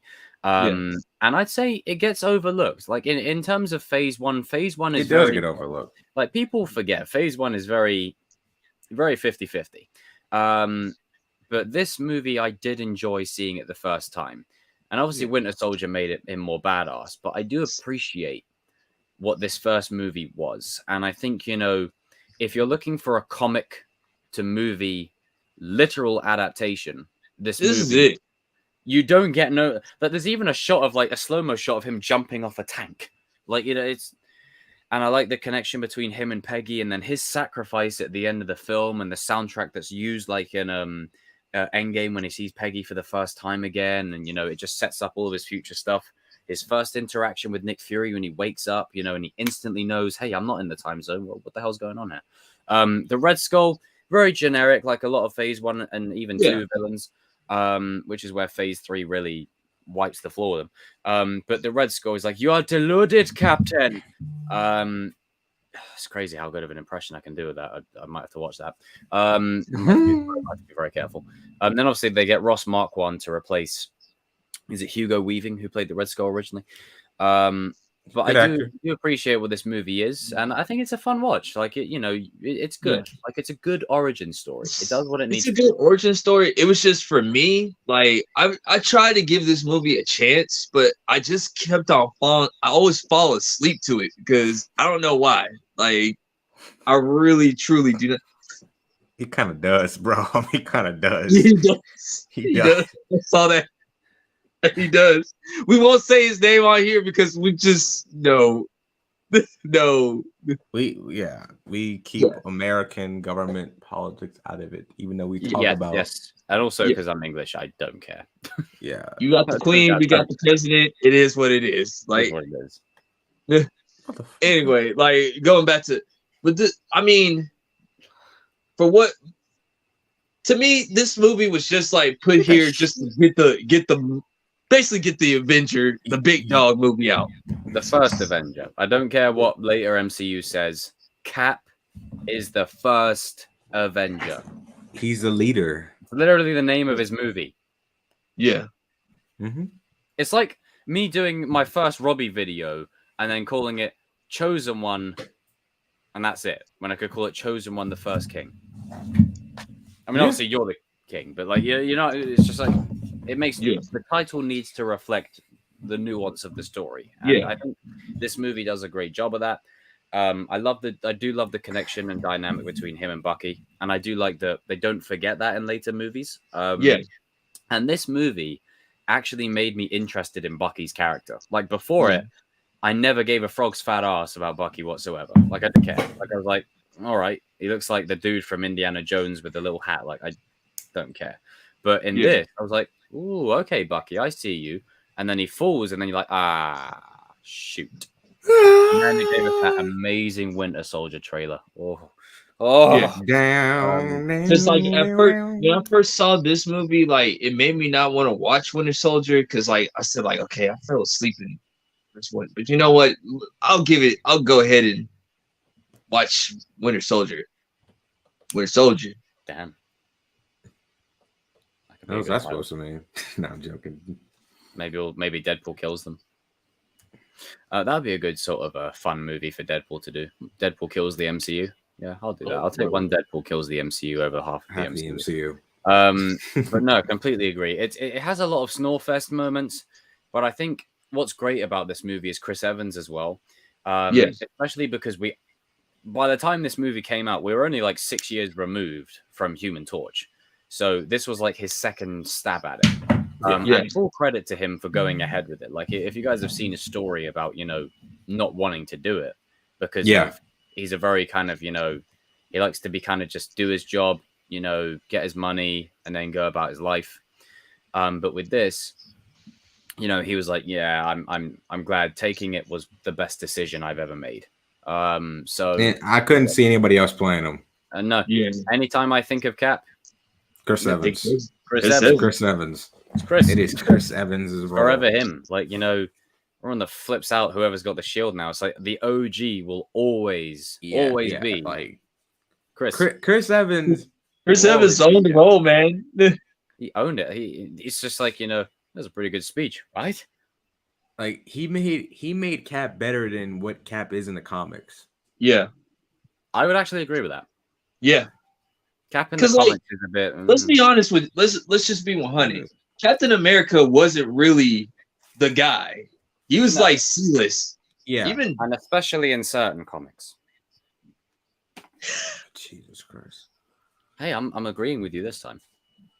It's like, if you guys know comic book characters or just comic book history, you know that in the Marvel universe, the main guys are the X-Men and Spider-Man. He's not the X-Men or the Spider-Man. X-Men, Spider-Man. Like there was a pecking order. It was literally Spider-Man, X-Men, Fantastic Four, then the Avengers. Like it was them after them.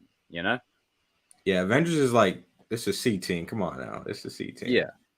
Still more recognizable than half of the roster at the moment in Phase 4, but it was still experimental territory. And I remember watching the documentary where Kevin literally said, like, we're not going to do this phase without Cap. You need him. You need Cap. And the thing that irritated me the most, I don't mean to get off like go back on DC, but it's all connected.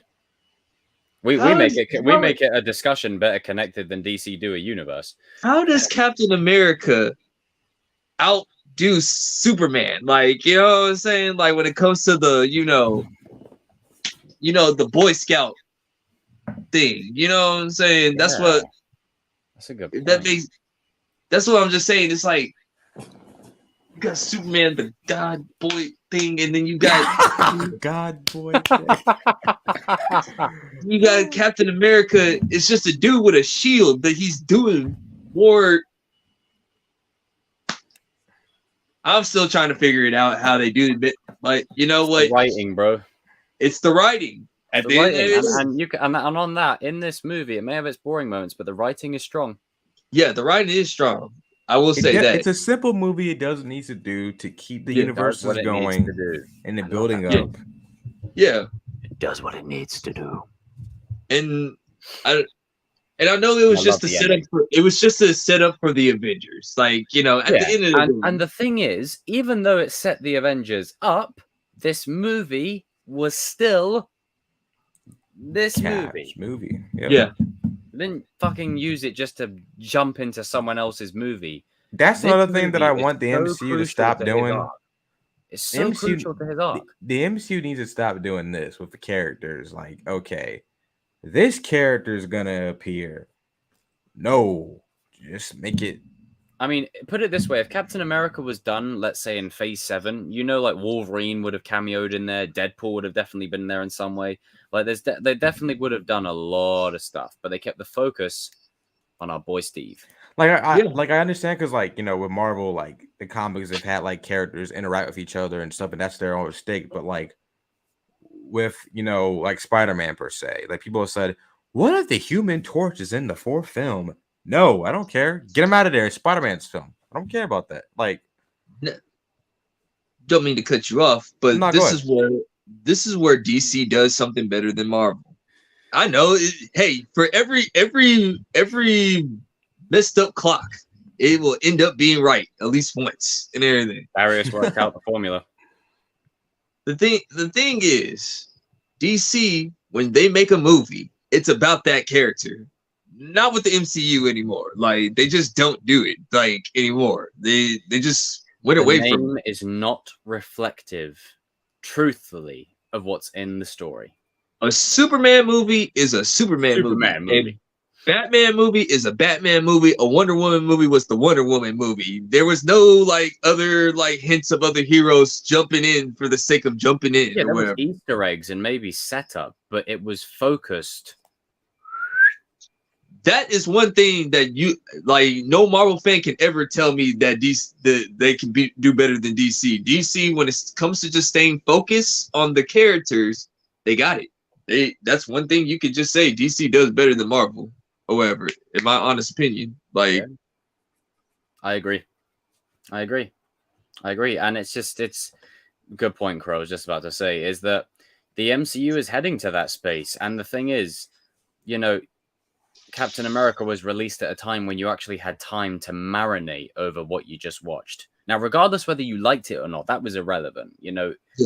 Dark World, take that for instance. That's coming up on the list. But, you had time to marinate over it, think about it. Maybe you can pick on something that you can enjoy.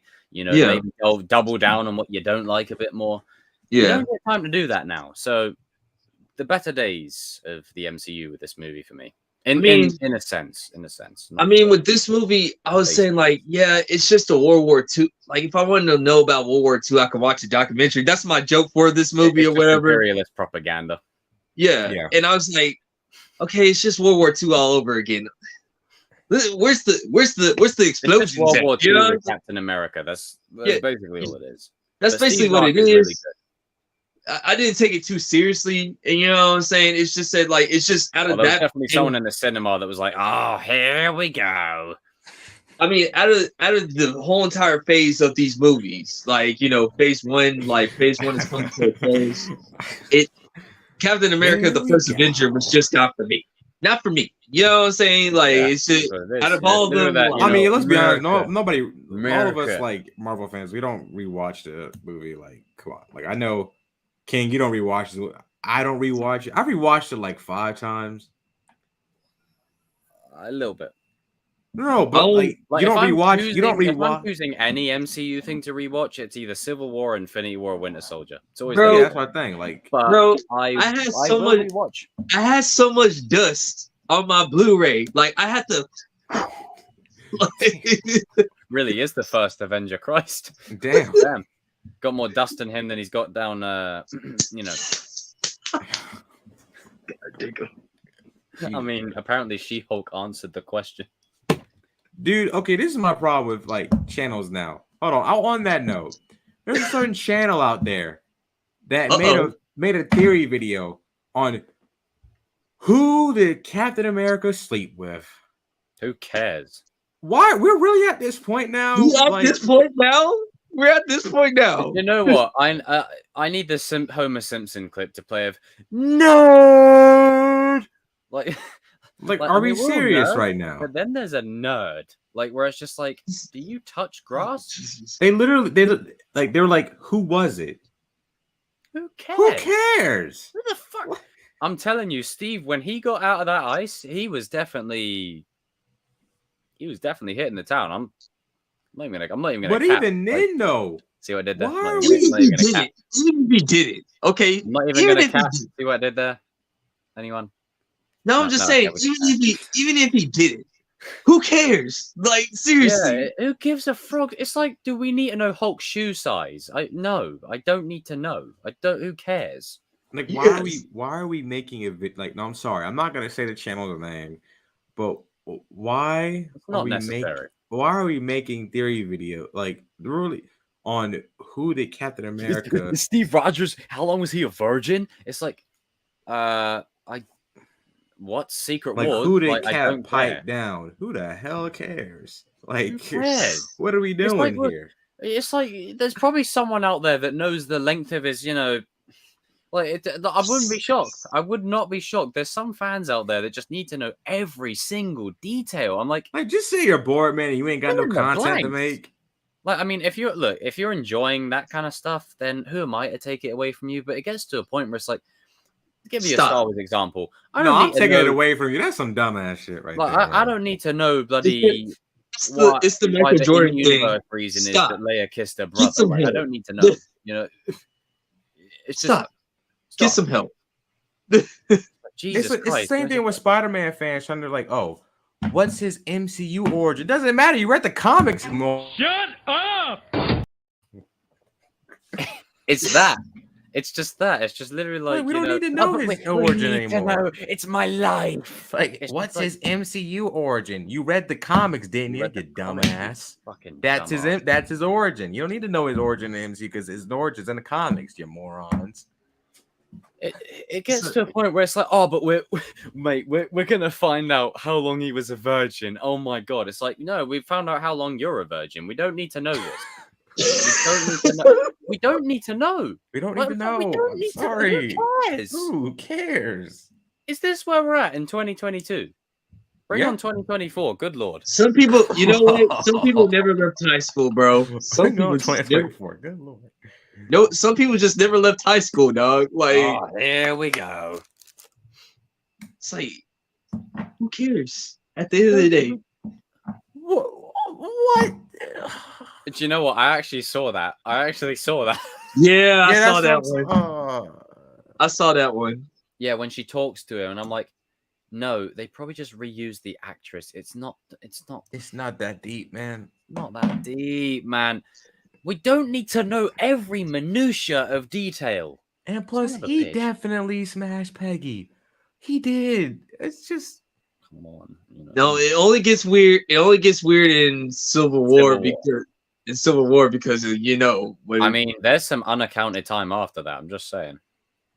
And he had a beard and he had the hair and he was a bit. I mean, technically, in Endgame, you kind of just like basically retconned everything. He was, with his niece, but we ain't gonna say that. Like, yeah, we're gonna sweep that under. That never happened. That never happened. Moving on. We're gonna do some X-Men Days of Future Past. That, you know what? Those other movies didn't happen. Right back. Goodbye. Yes, man. So this is where we at, Jacob. Don't make assumptions. This is where we at, man. Like, this is where we at with the MCU. This is where we're at. It's who the hell cares? Like, I want to know maybe what Captain America is doing on the moon, because that's where he's probably at. Why do we need to know if he's a virgin? It's like, I saw an article that said, oh, this is going to be answer the old age question. It's like, who really cares? Like, this is... Ever since I got online, right, and started discussing my fandom, lonely people I've realized that, like, it's made me think about myself as a fan, there is levels to this shit. Oh, if you're a fan, you're a fan. No, there is levels. Nope. There's like the neck deep, sweaty neck beard, like Cheeto puff, like everywhere. That no, I don't know, Yoda's shoe size. Like it's crazy. You're not a real fan if you don't know this. Frank, well said. Things we don't need to know. Captain America's sexual exploits. Cobra Kai episode titles before the season drops. Yes. Why did RJ leave now? I love the third one. Why did RJ leave now? No. Great. When Shout out to you, my guy. Again. Oh my That's day, funny. that is funny, dude. Frank, what a comment, bro. I 100% agree. I 100% agree. And you know what?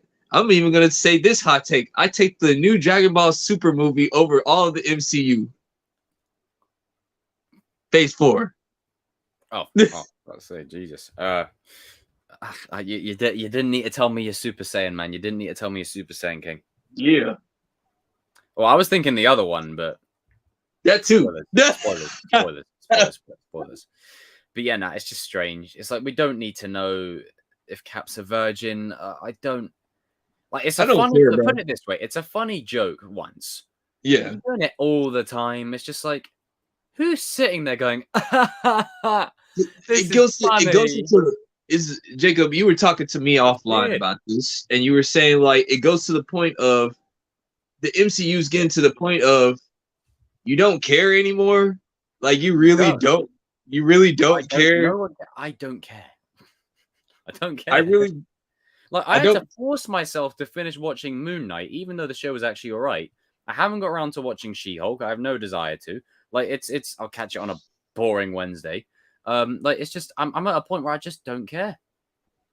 I'll just watch the main projects like Spider-Man, Fantastic Four, X-Men, Doctor Strange, and Secret Wars. That's all I need. Yeah, it's like I even specifically said, like, listen, I'm not gonna watch all these projects. One, I'm too busy. Two, I don't have this way. They announced all this stuff for phase like the last time, and I've watched all of the projects, and they've all been underwhelming. So again, quality over quantity. You know, there's just throwing 50 things at the wall and seeing what sticks. And that's why I just said with David Zaslav, he basically said, like, listen, we ain't gonna put out nothing without it. Like, you know, until we know that it's ready or whatever. That's a good thing and a bad thing, but I just like the concept of, okay, he wants quality over quantity or whatever. Yeah. Absolutely. And I mean, we can use that to transition into our next, like, discussion because that's very connected. But yeah, Captain America First Avenger, definitely overlooked, but very solid. Not amazing, but it's got good stuff in there. It's like a 6 or 7 for me or whatever. Yeah, I go with that. 6.5, 7. Like, it's not mind-blowing, but it's good. It's all right. Yeah. It's all right. Go check it out. Like, you don't have to, like, overly love everything either nowadays as well, which is another problem. Yeah, Agatha show. Who the fuck? Just do a Ghost Rider show, for Christ's sake. But Piggy... Well, just do a Ghost Rider show. Why the fuck are we doing an Agatha show? Just skip the filler and get to the main event. Jacob, it connects this. I don't care. Skip the filler and get to the main event. Get to the main event. Stop giving me bloody what's his face? Bloody Zack Ryder against bloody the 3-man band. Give me the Rock and the 3-man band. Like bloody, give me the Rock and John Cena. Give me Randy Orton and Stone Cold. Get right to the main event. You know what this is like? It's like the shows like Agatha are my like cursing there, but good lord, shows like Agatha are like WWE NXT, and then we're trying to main event. We're trying to get add that onto the list of things we don't need, Frank. We're trying to get to the WWE.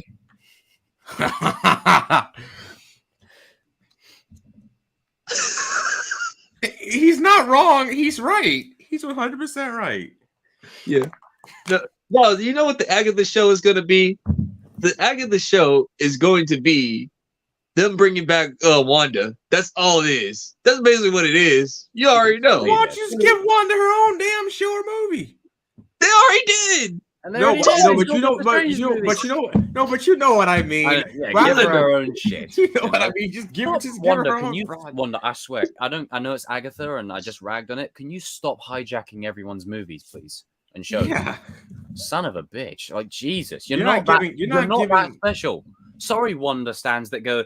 "Ugh." I'll put it this way: if you're a stan of Wanda, you need to look in the mirror because I think there's some deep-rooted trauma or some kind of thing in your life that's making you identify with this character that's a psychopath, right? She goes around massacring people, right? She manipulates people To make It's yourself a feel will. better about your insecurities as a person.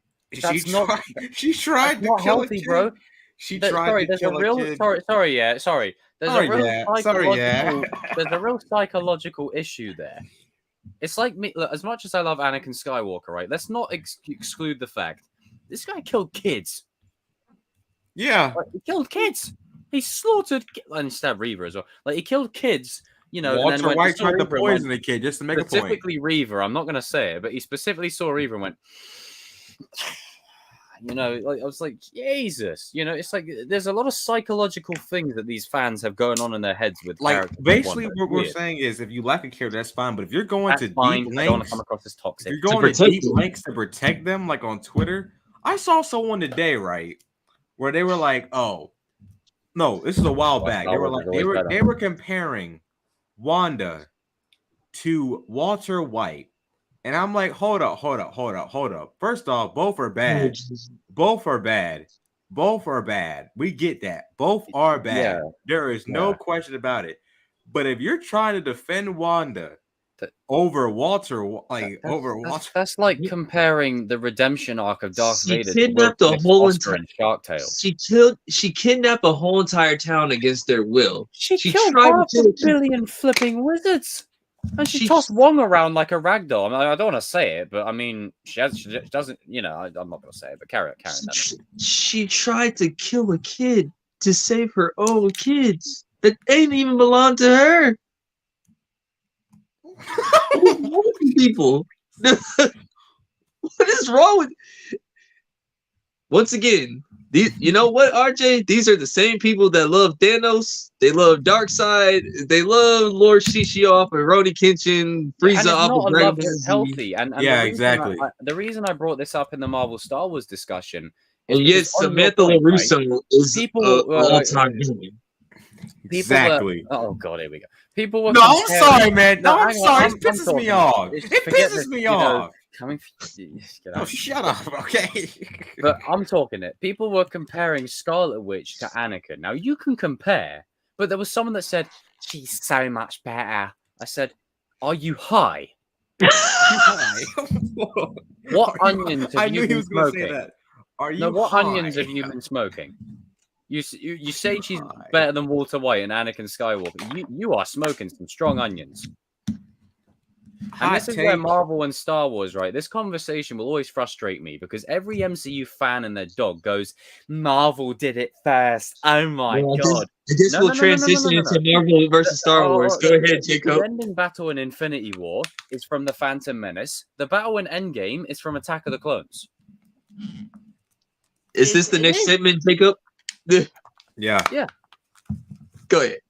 Yeah. We're in the Marvel Star Wars segment. That's where we're at. We transition in straight into this one. Because I'm sick and tired of MCU fanboys pretending like the MCU's created everything. No, and No, they didn't. Oh, the Star Wars. You're a Star Wars fan. And you're saying it created it. No, but Star Wars fans know that George Lucas got it from Greek mythology and old, like mostly from Greek stuff.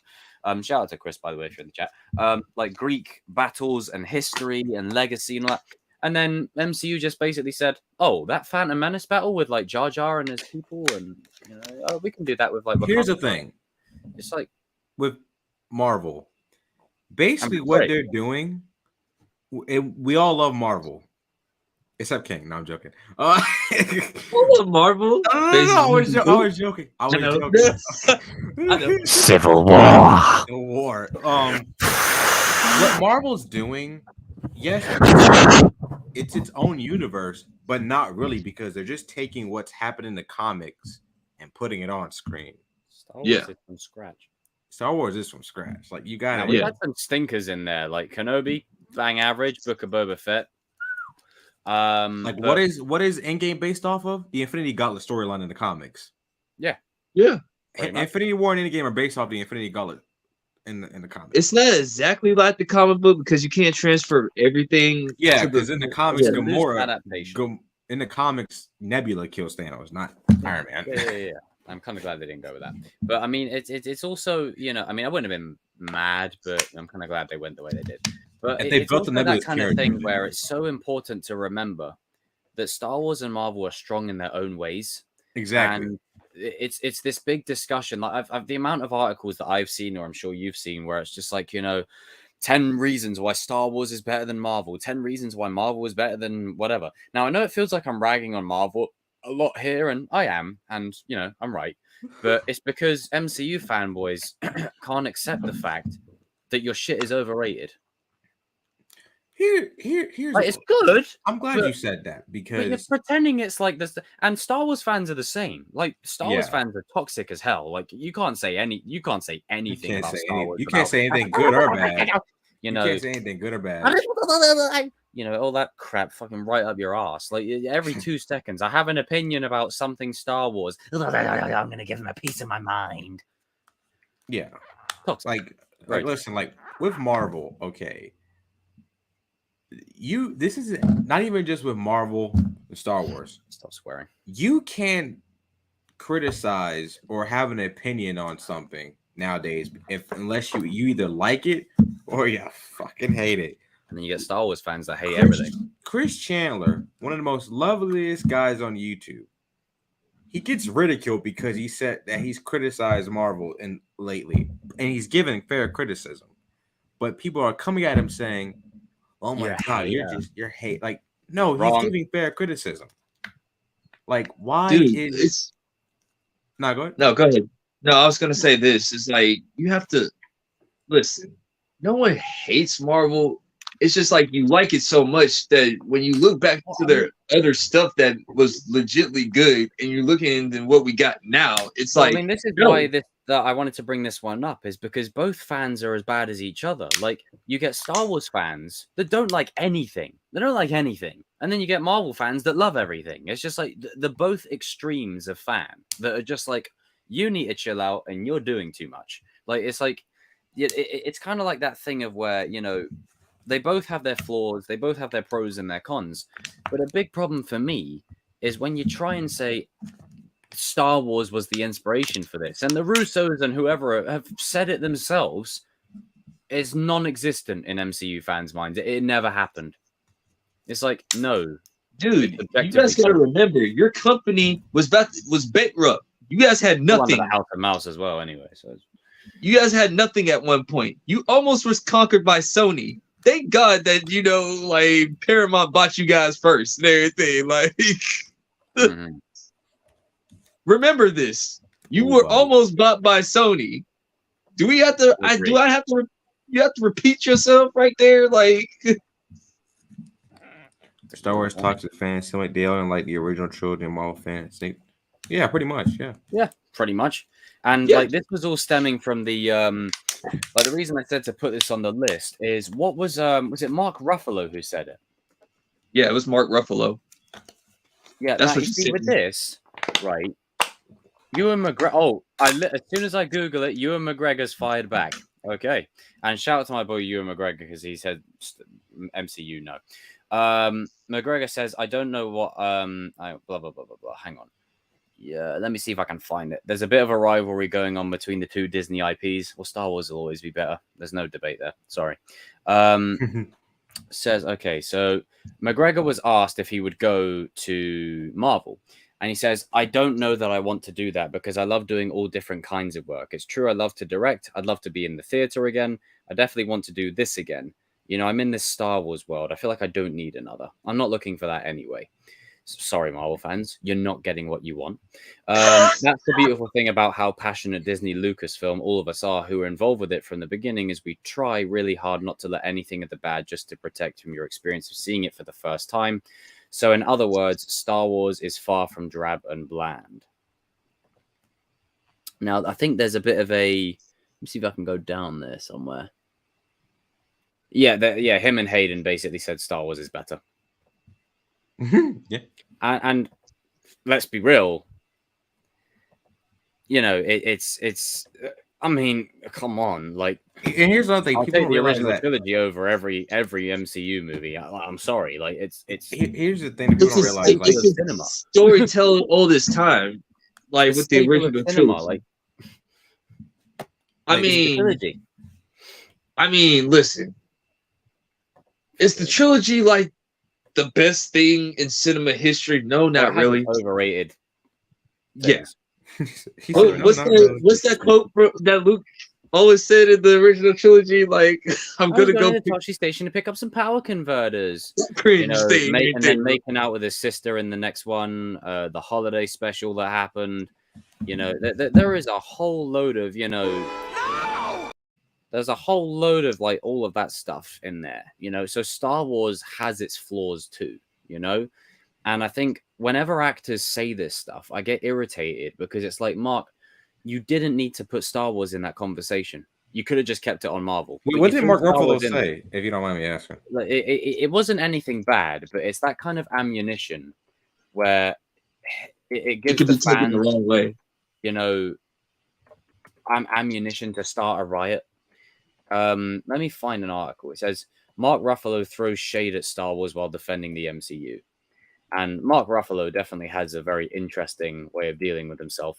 Sir, you can't even get your own job correct. What are you talking about? It's not something I worry about. I understand that these things run their course and then sometimes something else comes along. But the thing Marvel has done well is that inside the MCU, just as they do with comic books, they let a director or an actor sort of recreate each piece to their own style, their likeness. Marvel generally lets them bring that to the material. If you watch Star Wars, you're pretty much going to get the same version of Star Wars each time. Wrong. It might have a little bit of humor. That's unfair. It might unfair. have a little bit of different animation. No. But you're always really in that same kind of world. Well, no shit. But with Marvel, you can have a whole different feeling even within the Marvel universe. And my problem with this is it's a Skywalker saga. Duh. Like, here's my thing. That's a bit unfair when he said stories. You know, it's just that's unfair when he said that you're gonna get, you know what you're gonna get with Star Wars. We know what you're gonna get with Marvel too. Yeah, tell that to the Star Wars fans who saw The Last Jedi. Excuse me, Mr. Ruffalo. Seeing as your character has been cut so many times, like I think we know what we're gonna get with Hulk.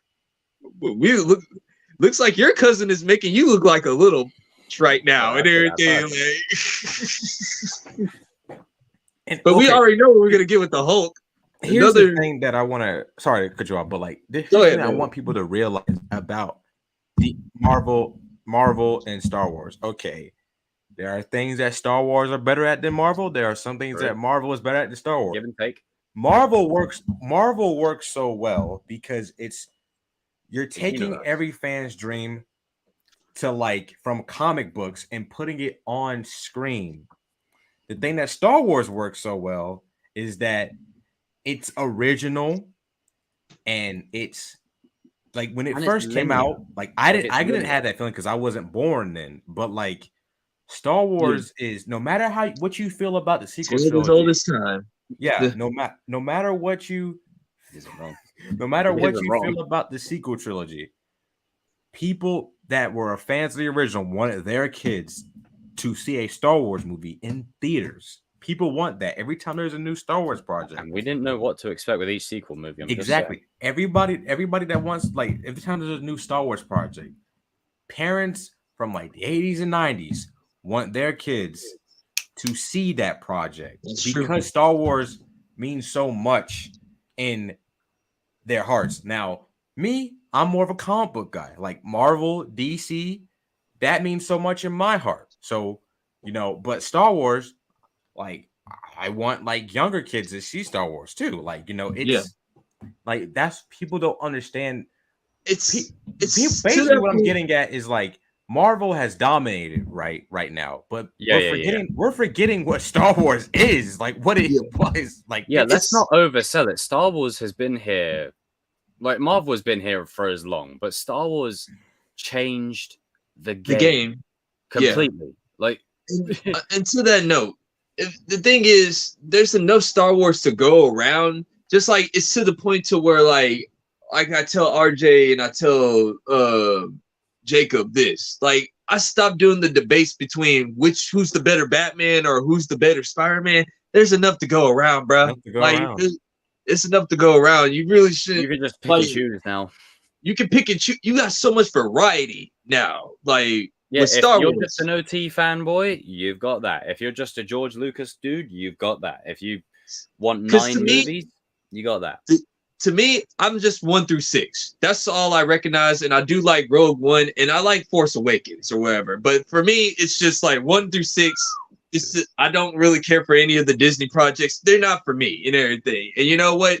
But I shouldn't discourage kids from going watching the new Star Wars movies. You know what I'm saying? They have the right to enjoy what they want to enjoy. Just like when I was a kid, I had the right to enjoy the first prequels. Like now the prequels prequels come out and say they enjoy like the sequel trilogy.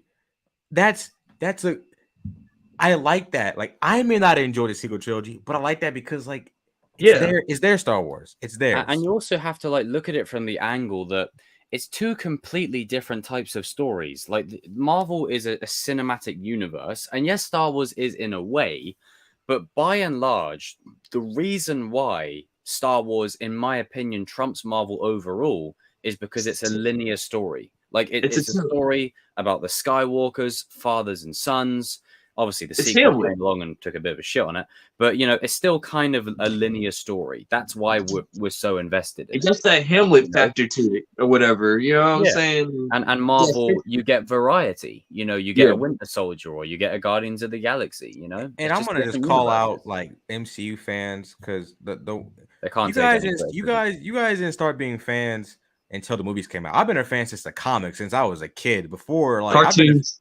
I've been a fan since the animated shows, bro. Like the comic books. Like, no, get out of here. Okay, I'll put it this way: I've been a fan since Wesley Snipes was Blade. So come at me, come on, man. Like, hey, first ever comic book I fully read, cover to cover. Like everybody's debating about which movies are better. Man, they make their own comic books, bro. Like, get out of here. That's where it all comes from. Like, anytime something happens in a Marvel movie, everyone goes, "Oh my god, no, I didn't expect that." It's like it's in the comics, comic books. Like literally, I'll be the first to tell you what No Way Home was based off of. It's based off 3 comic books. Star Wars doesn't have that. Star Wars is from scratch. Yeah, from the ground up. It doesn't have any people kind of respect you when you like do your own stuff and then it lands. Like you know. Now, obviously, the sequel trilogy had expanded universe to use, and they fucking didn't. But you know, just in terms of the original 6, it was just the original trilogy. It was from scratch. Like the MCU is forged off of the comics.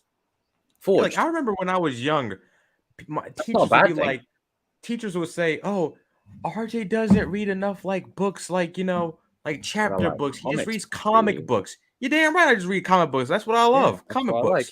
Go read your Atlas. Go read your little Globe book again. Go read your Spider-Man Chronicles. Still reading. Don't you want me to do? That's what you want me to do. You want me to read it all? Like I used to bring comic books to school all the time. Just read that shit at school at lunch. Like I don't care. Too much comic books are bad for your head. Lies. This argument always comes up anytime these 2 like brands are mentioned in the same sentence. There's just a vitriol, and neither side is able to hear the pros and cons to both. Yeah, you know. And lest we all not forget, they're all flying under the same banner now. So, and that wasn't a pun. And that wasn't a pun being Bruce Banner, but they're all flying under the same banner. Okay, it's.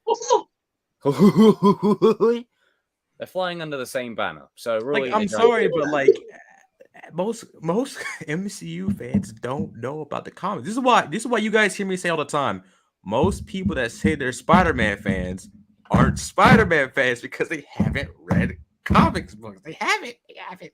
Either they never read the comic books, or they refuse, or they never watched like any of the animated shows to pick out what was, you know. Because I even tell like Raimi fan, I like Sam Raimi stuff or whatever, but like, come on, man, Sam Raimi literally copied off of the animated series of Spider-Man. Like, lot of it is. It basically is. Like, you could look at an episode or two and go, yeah. I've seen that before. See what you're doing, Raimi. Like, I'll say this, though, about Marvel and Star Wars. Like, Star Wars, okay. Do they have a character like Spider-Man? No. No. Not in that sense, no. No. But Marvel, do they But have does Marvel have a Luke Skywalker? No. No. Yeah, They they don't have Way, a Luke. but not out and out. Yeah, like they don't. If you're gonna compare something, you need to compare like Star Wars and Lord of the Rings or something. That's like comparable with those two or whatever. Or if you're gonna compare something, you do Marvel versus DC. Or if you you can even throw an anime in there too, because there's vast universes and everything. Point is, you're putting the wrong franchise against each other. You're being stupid right now. Yeah, like you're talking nonsense. Like, and Star Wars is trumping you every day. So, just saying, just my opinion. I'm just saying, And if you want me to be completely, I like more Marvel movies than I do Star Wars movies. So, because if you think about it, it's like comparing apples and oranges. You got 9 movies over 40 years, and you got like 20 odd movies over 10 years. Like it's such a different. Like, I'm a Marvel fan, and I'm saying this: Star Wars trumps Marvel, bro. Come on, it does. But then the only thing is, as much as you don't have a Revenge of the Sith in Marvel, you don't have a Civil War in Star Wars. Not yet. Not yet. In that way. So, you never know. But you never know. But and that's just the thing. It's the variety. It's like you're comparing the wrong franchises against each other. Like Now, if you was to tell me Star Wars, if you was to tell me Star Wars versus the Lord of the Rings, then you got something. Like you got like a a full on debate. Yeah, you can make a debate. Sauron. Yeah, that's what I'm saying. Why do you think people are with the new Doom franchise? They're over here saying, is that gonna be the new Star Wars? People are still trying to replicate their own Star Wars. They're trying to make. Zack Snyder's about to do it with Rebel Moon. As much as DC is trying to copy Marvel and find a Kevin Feige, the one thing that they can't touch, every single franchise or movie or show that's ever existed has tried to copy I Am Your Father. Yep. Every single movie, franchise, or show, every single one has tried to copy that moment. Every single one. And not Star all Wars was a start of people dressing up in theaters. And I was going to say this because we got the "I Am Your Father." Now every artist wants to try to implement that, and sometimes it just doesn't land, and it makes your movie suck. Yeah, sequels.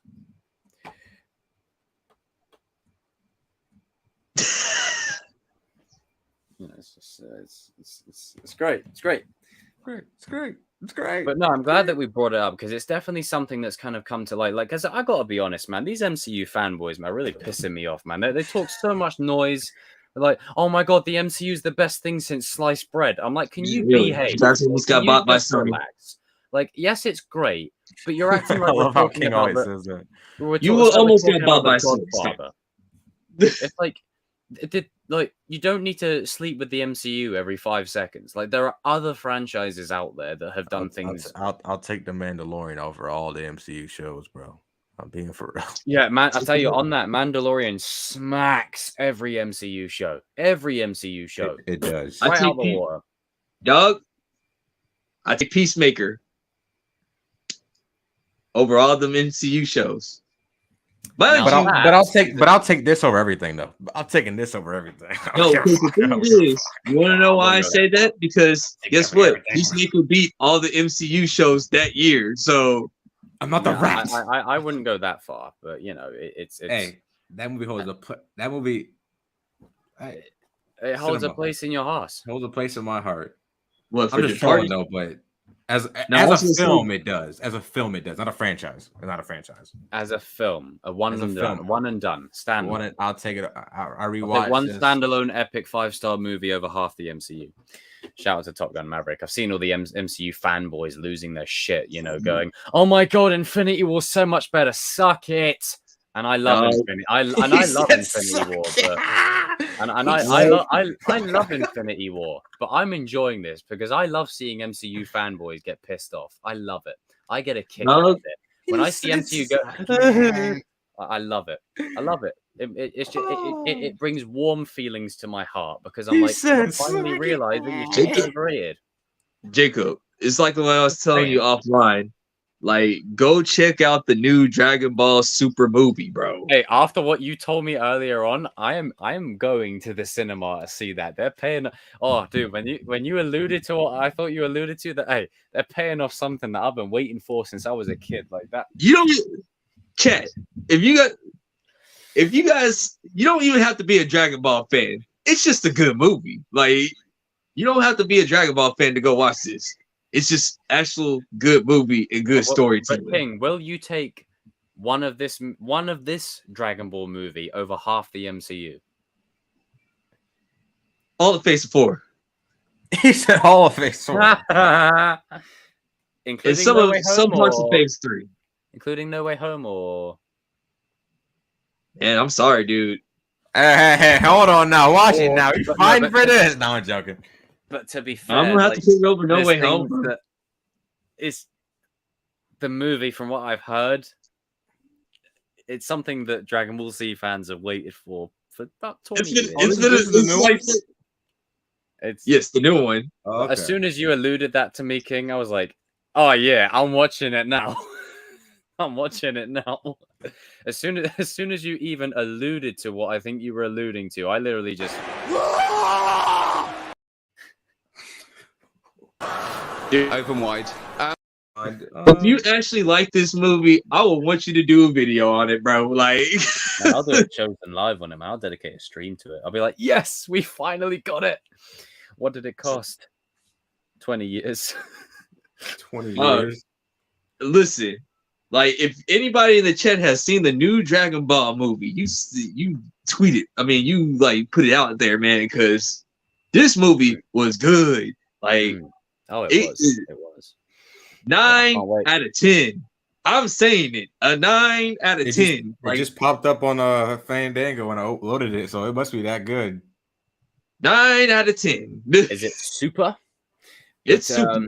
I must say though, you know, it's. I mean, I did enjoy Broly. That was a good one. That was a good one. But dude, is this better? Oh, yeah. Okay, now I want to see it. Yes. Now I want to see it. And just to round off this segment here, you know, I do want people to understand that I'm not I am ragging on the MCU, but that's because no one else does. Everyone just sits there shilling. Everybody's scared to do it. And I don't want to do this, but the problem is the MCU's gotten to such a point now where the fanboys think that it can do no wrong. I'm just like, no. This is not the way. And I don't want anyone to get the wrong impression that I'm simping over Star Wars, even though I really am. I love my MCU. I do. Like, it grew up with it from childhood, as did we all. You know, even just comics aside, just the MCU timeline. You know, just the MCU, not anything for it. Just the MCU in and of itself. You know, we all went to the cinema to see Iron Man, you know, and it blew us away. And then a whole universe, like, you know, and that's one thing that Star Wars hasn't done well. Their interconnected universe has been a bit, you know, and Marvel have crushed it. So, you know, it's a give and take. And the thing is, like, with Marvel and Star Wars, it's only minor stuff. It really is. With this, let me start with the Star Wars thing. Star Wars, your guys' problem is you guys hired the wrong people that are not qualified on the lore. They don't care. Like, the Kenobi writer said he didn't even know that Darth Vader and Anakin were the same person. Well, I mean, shout out to Darius. Like, the final 2 episodes are written by like one of the guys from Pixar. So yeah, but I'm just saying, Jacob, as a fan, isn't that like something important that you need to know? Like, if you were like, I need to know that, and I'm glad that you brought that up because as much as the MCU has disappointed me, nothing, right? And this is where I'll defend the MCU. So MCU, I'm on your side at the moment.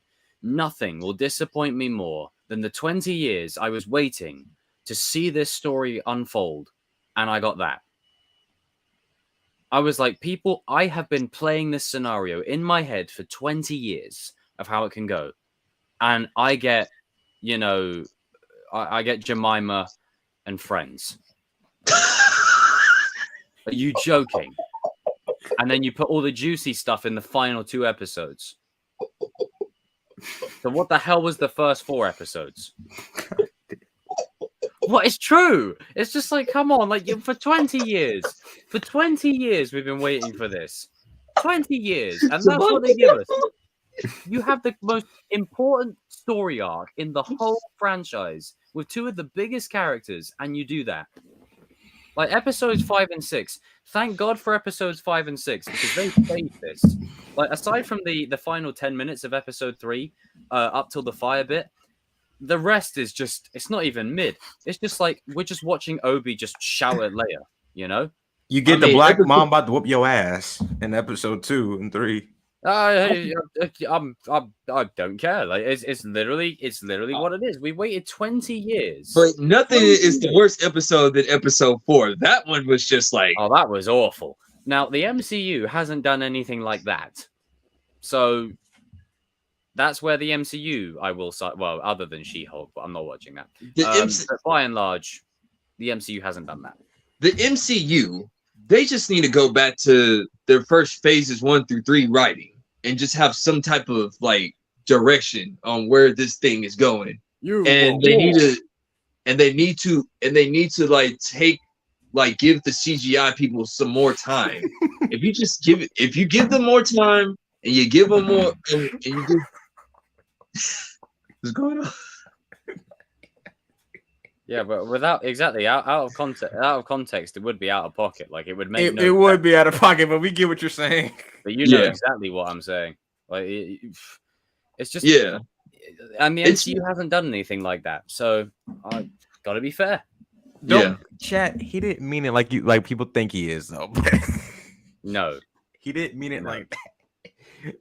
I meant it how I said it. Like it's literally like we come here for Kenobi and we get Reva.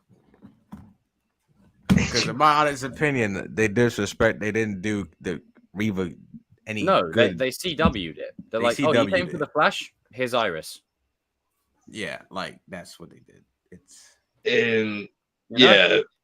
The Reva thing. That's WNBA. Yeah, I mean, we're all in agreement. Like everyone's saying it. Like everyone's thinking it. We're just saying it. It's true. It's just like, come on. Like it's silly, you know. Like she can play it.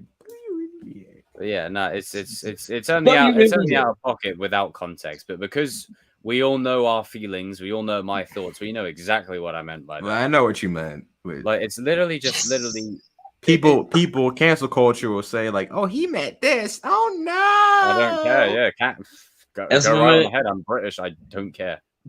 As my man Kendrick Lamar will say, what the fuck is cancel culture though? Well, you can't cancel someone if it's true. Like, truth doesn't mean anything nowadays, Jacob. I mean, She-Hulk said a lot of lies in her first thing, but you know, it is what it is. Like, and the thing is, it's not necessarily to do with Reva's character herself. She's fine, and Moses is great. It's just the story, it was misplaced. Her character was misplaced. It was just like, you could have done just an Inquisitor show. Why are you using Kenobi show? You know? And why are you putting it in a show? You could have done an original plus movie. Yeah. Sorry, it's going to get me really in my feels. I'm so disappointed. That broke my heart, man. The Last Jedi's got nothing on that. Like, The Last Jedi was just a bit disappointing with Luke, but at least he was still somewhat Luke by the end of it. Like, that episode 4... Oh, God, Jesus Christ Almighty! What the hell? I'm still laughing at the ugly crying dude in episode 6. I'm sorry. I'm like, you have not earned redemption whatsoever. You have not. I decide who gets redemption. No, sorry, yeah. I'm going a step further. Disney kill off James Norrington once he's redeemed. They kill off Ben Solo when he's redeemed. But Reva lives? What are you trying to say? I'm still mad at. I think you can instill what you need to, and then see. You know, Jacob, I'm still mad at the fact that Qui-Gon Jinn got hit by the same spot where Reva was, and she's valuing Qui-Gon's death. Like the MCU hasn't done any of this. Like that, I'll defend the MCU on this one. Like Star Wars has done a lot of this ever since, you know. Hey everybody, it's me, Mickey Mouse. What? What? So you're telling me the same shot that Qui-Gon You know what Mickey Jinn Mouse got- is? You know what Mickey Mouse is? He's the Demogorgon in disguise. That's what he is. You telling me Qui-Gon Jinn that got stabbed in the same area that Reva did, got killed, and she survived twice? As like I said, it's just kind of weird, and also like I don't know, bro. you know what? I don't know nothing. Like Yeah. So as much as I rag on Marvel, it ain't done that.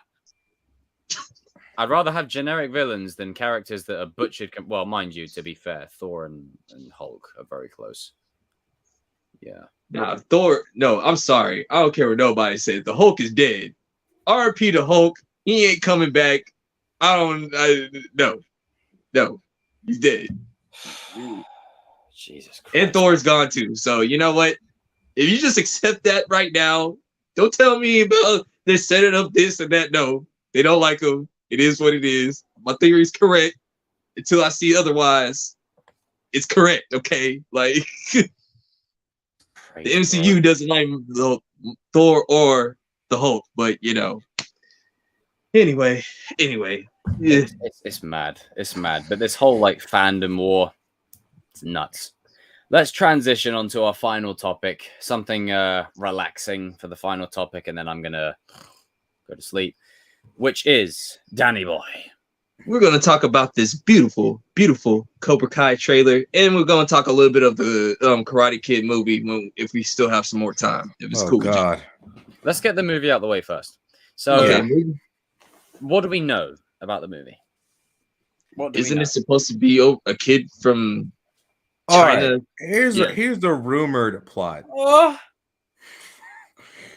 A kid from China, I think. He moves to like New York and he helps like the kid knows karate or kung fu, whatever they decide to go with, whatever fighting style they do. It could be UFC, who knows? It's Sony, so you can't put that out the possibility. They apparently teach this guy teaches this middle-aged man how to fight. Oh God. So basically, it's Daniel teaching Mr. Miyagi. Oh God. Ugh. Oh God, I'm gonna throw up. That's the rumored plot, but I hope At least the other one had Jaden Smith and Jackie Chan. Like, well, I don't know about Jaden, but at least that Jackie Chan. What's this one gonna have? Well, nuanced. It's pretty much like, I guess since this is Karate Kid Black Label, I'll just call it like that because because you got Jaden Smith's movie outside the Miyagi verse, so this is probably technically part of Jaden's universe. Oh God. I guess. Oh no, just do a Karate Kid movie with the characters or something, for God's sake. Or just do it at all. I know RJ was talking to me about this and saying, like, can we just get a simple movie of just getting the Cobra Kai kids to be the main? That's all you have to do. I don't understand. It's right there. It's right there. Sony's acting like that they don't have this right here. I like how you can just point to it now. But are they not acting? Why are they acting like they haven't got a gold mine right in front of them? It's like you have it right there. Sony, why do you keep taking the path of the most resistance? Like, you have the easy route right here. You know what they're doing? And you decide to go Route 66 and go the other way. They're going Route 69. They're doing this on purpose, man. I'm sorry. They are going Route 69. They are just going the complete one. Like they're going Route 50. You have a show that's one of the most successful shows on Netflix right now, right here in Cobra Kai. What are you doing? What the hell are you doing? You're like, let's make a Karate Kid movie. Let's make it that has nothing to do with the cast of Cobra Kai. Let's just make it our own thing, our own extravaganza. Get that shit out of here, man. You have Cobra Kai right here. What are we doing? What are we doing? What are we doing? It doesn't make any sense. It's right there. It's right in front of you. It's taking a live in my personality. It's right there. I'm sorry. No, sorry. Yeah, this doesn't make any sense. Okay, this doesn't make any sense with these studios. No. These people go to freaking colleges to get degrees on being stupid because, like, it's fucking stupid. I'm being serious right now. Half the stuff they put out, I wouldn't get past my English teacher. Kai. You don't even. Stuff like this is just proving that college is bullshit because these people just go there, waste their money, become dumb, and then they're just. I don't understand. You have Cobra Kai right here. It's right there. But then you're like, no, let's make a whole movie, different cast, different everything. Let's be edgy. You could have called it. You could have if you would have made. Take the cast of Cobra Kai. You could have made it the New Age Karate Kids. Called it that. It's just simple. But no. You want to make something simple where a dude teaches an old man how to fight. If anything, that's a terrible plot. If I'm the kid, I'm like, you don't know how to fight? You're an old man. You're supposed to be the protector of the family. You don't know how to fight? You're a very old man, you know. Like, what the hell? What kind of shit is that, man? I'm sorry. You guys have the floor. I'm done. I mean, I don't have much to say on it. That I just hope this doesn't see the light of day. I just hope it. I just kind of wish that David Zaslav go to Sony and do execute Order 66. You know, that would be good. But the thing is, then you'll never know if the movie's coming out or not. It's like, we're not releasing this. What do you mean? Like, we ain't gonna release it? Not under my watch. You ain't putting my name out there. I've been holding that in since that first got released. That article, because I've been like, what in the hell? What are you doing? It's I'm glad that you got it out. You have Cobra Kai right there. I don't understand the logic. This is Sony. This is what Sony do when everything is right in front of them. They decide, yeah, we're just gonna go the other way now. You know what? This is what they did. They're like, oh my god, Cobra Kai is so successful. No, they were driving up to North Carolina and they said, let's go back to South. That's what they said Cobra Kai is so successful, so let's just not continue with Miguel Samarabi. Like let's make a movie. Let's reboot the whole thing. Let's make a movie that has nothing to do with Miyagi-verse. That's what they decided to do. You could have easily said, okay, John, Josh, and Hayden, after you're done, you take a break, right? It wouldn't have been so bad if they said this movie was connected to the Jaden Smith one. Then I would have given it a pass. They said it's its own thing. Like, it's like. So you got two movies, right?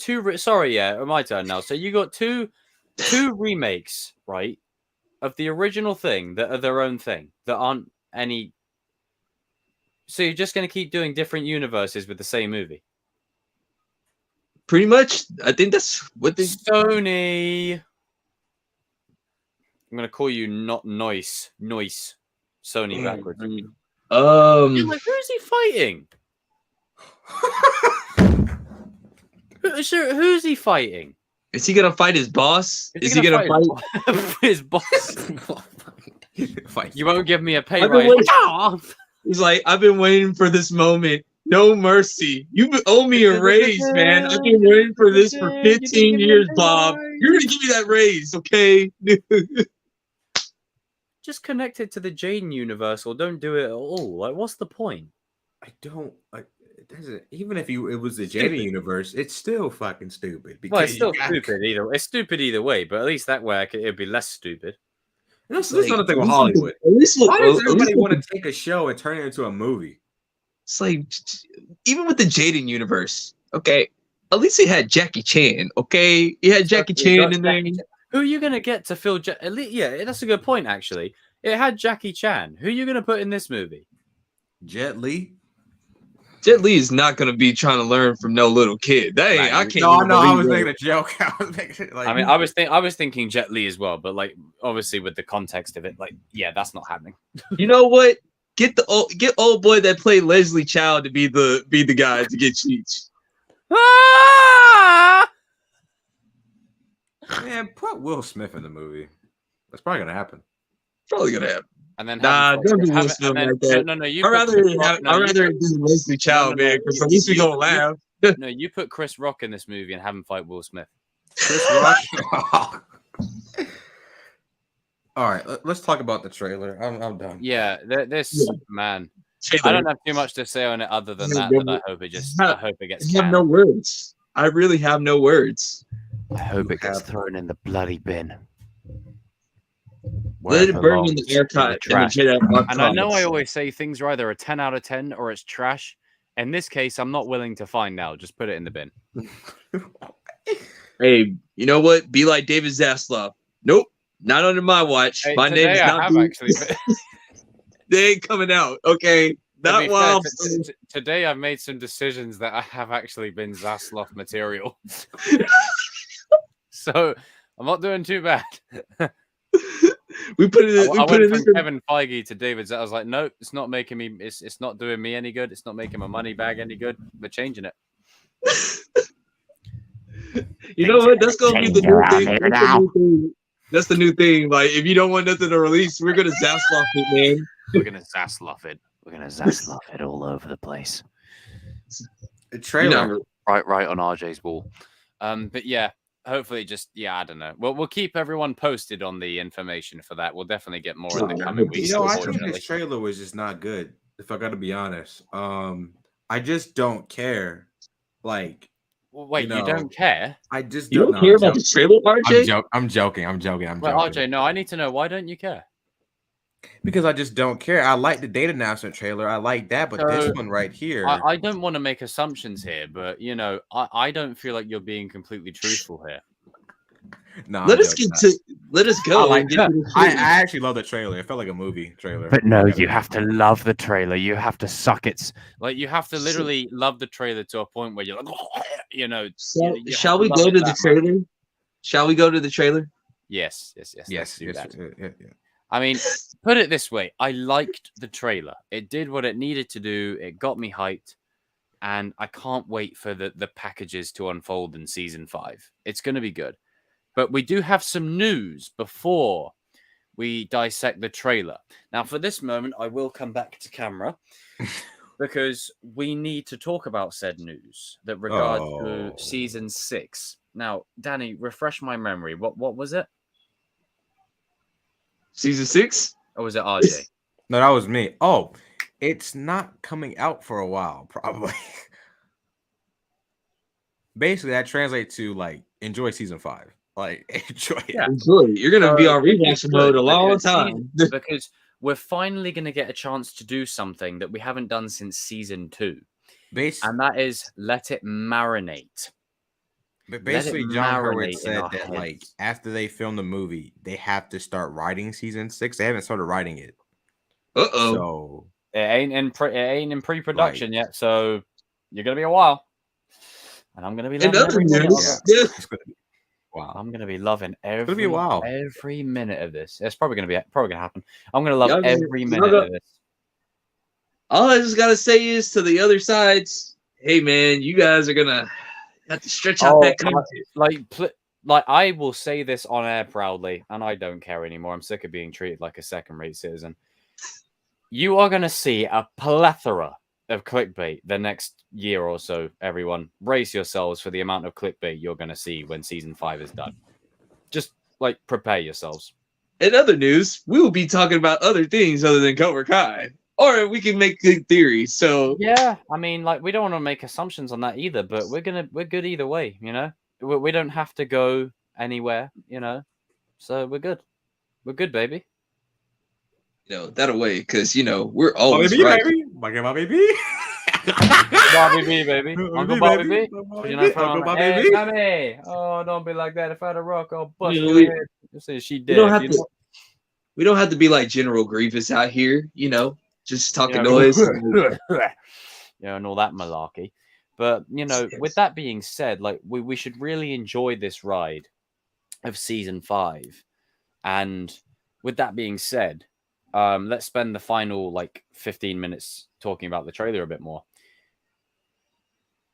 Good reveals. Definitely not my favorite trailer that they've ever done, but it does what it needed to do. Yeah. And there was a lot of good surprises. They reused a song that they used in season 4 as well. But it definitely I think it fits too. it fits and it looks different. Like the whole show looks different. And I'm not Yeah. talking on the surface level. All the cameras look different. No. I'm talking everything. The Yeah. dojos, the set pieces, the set designs, the environments, the lighting, the color grading. It looks so different and grandiose that I'm like, wow, this is different. This is drastic. And you can tell when like Chosen and Johnny are like squaring up to that sensei, you know, we're not here to take a lesson, we're here to teach you one. Yeah, like teach you there's one. definitely a change in the color grading in that too. It feels like Yeah. there's a bit more Yeah. the editing as well in the scene, like him in the Uber. I'm looking forward to it. Like it did what it needed to do, and you've got I'm booked for the seat. I will be there day one. Yeah. As long as they don't bump up the release date, because some assholes decided it would be funny to release information. And if you just to throw it out Just put it there, out there. I don't speak on behalf of Jacob, but he probably would say this. If you try to drop any of this inside the chat, you will be banned forever. So let's just go ahead and get that straight. Yeah. So there you go. But all that aside, I stand by my belief that Daniel will have the best arc this season. And I think it's necessary to remind people, hey, this is Johnny's show. This is like, you know, Johnny and Miguel's show by, you know, Daniel's still the basically. Karate Kid. But Daniel is still the Karate Kid. And the whole show, what this season will really drive home is that he has tried so hard to be the guy that's above it all, be the voice of reason. And he's been knocked back every time. And this is the season he's going to lose his shit. He's got that Wolverine arc coming right his way. Yeah. You can tell by that beard and that facial hair, man. He's got it going on. Yeah. I feel like his daughter. Obviously, if you saw like, you know, our reaction to the trailer, I was hyped. I was definitely hyped. Yeah. I mean, yeah, I know the bit you were most hyped at, King. When I was watching that reaction, I was like, I can't wait till he sees Kreese throw that fist. And then you were like, yeah. I called it. I just want to say one thing. I was right. Okay. I was right. Okay. Like, I just want to let you guys know one thing. I was right about the Kreese thing. You know, I was definitely right. Just want to say, because, you know, I know. I'm gonna do you one better. Say it again. I'm definitely right. And because I'm right, you peons need to know that I'm the best Kreese predictor of all time. Just want to let you know. Brag. Like, brag. The moment that I like Kreese in the hood, he's running that thing. Yeah, 5 points, Atlanta. Yep, that's where he's at. I'm sorry, but that scene where he's walking in season 2 where Johnny's following, I'm like, dude, that is near that. That is Martin Luther King, bro. Like, that is in the hood. Hey, Kreese don't care. Kreese don't care, man. But Kreese is buddy in here choking out people and slamming them into walls and punching them in the face. He don't care. He don't care. The area where the trailer part where I was hyped most on was Eli, Robbie, and Miguel. Yes. That one shot. That one. Let's all do it all together. We'll do it all together. Let's all face this way, this way. Face that way. Ready? 3, 2, 1.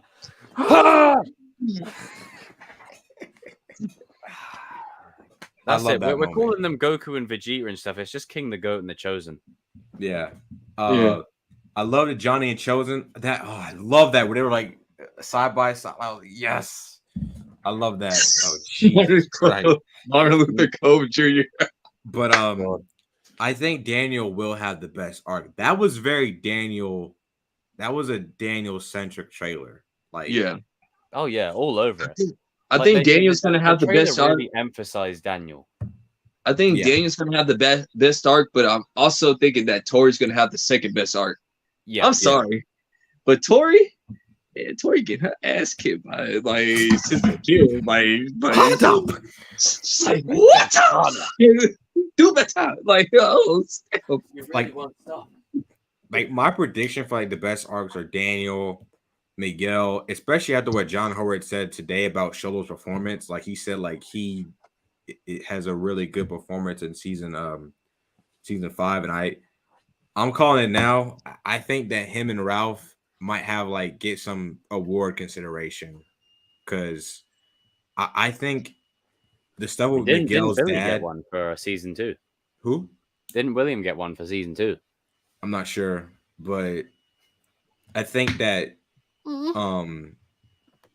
I think that yeah. I think that Daniel, like if you watched Mary and Ralph's like video they did for Beyond the Bonsai, they teased like season 5 a lot, and I think that Daniel is gonna be like a lone wolf a little bit for the season, even if he has Chosen with him. Full on lone wolf. Because the way him and Amanda were yelling at each other, dude, that wasn't Amanda like having marriage problems in season. That was like literally like fine, handle it. Like she's had enough. And the thing is, this is probably after Mike has come back because she's probably like, look, I didn't marry you to be involved in this BS. Like that. When does it end? Like this is ridiculous, Daniel. I mean, and I understand, like, because at first I was one of those guys of saying, like, I don't see what's the point of everybody doing karate inside the show. But now since the stakes are high, like Jacob talks about, like, you know, Terry Silver is taking over the valley, and like Daniel's not gonna be at the house all the time. So like I would not be surprised Amanda kind of want to know some type of self-defense. So her joining Miyagi though, that's pretty cool too. Yeah, I wouldn't read too much into it. Like I don't think that means she's officially a student in training. I think it's just meant to be like after Daniel's had a season of beating him down. Imagine he doesn't see Amanda for like 3 episodes, and the first thing he walks in on is a united dojo, his rivals side by side, his wife, his son, his daughter, his former student, his 2 new allies, all bowing to. Because in the trailer, they're all looking at him. They're not looking at Chosen and Johnny, they're looking at Daniel. I do think Johnny's gonna get him out of this funk though. Like, they're like how like across the show, Daniel's been trying to do that. And for you Johnny. know what? I hate to. You know what? We gotta say this. You guys remember in season since like season 4, how we predicted that, you know, Johnny was gonna get Daniel out of his funk. It happened. That means we were right. Okay, we was right. You know, we didn't get it right in season 4, but we got it right in this season coming up. So you know, we were right. Just is what it is. 98%, man. Just didn't get the brackets right.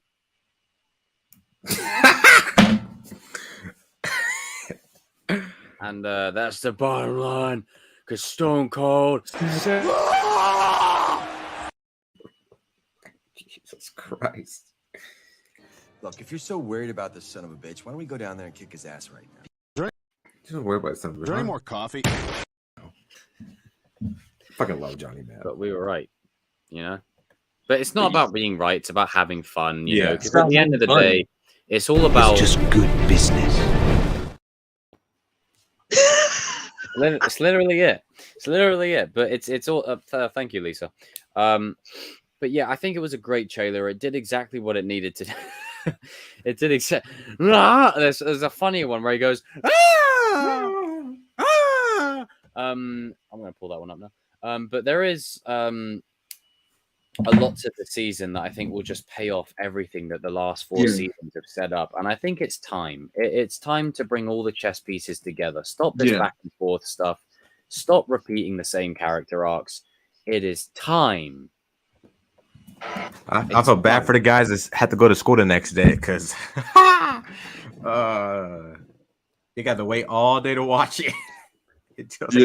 Yeah, I would feel sorry for him, but it's good to be an adult every once in a while. It's good to be an adult every once in a while. A bit like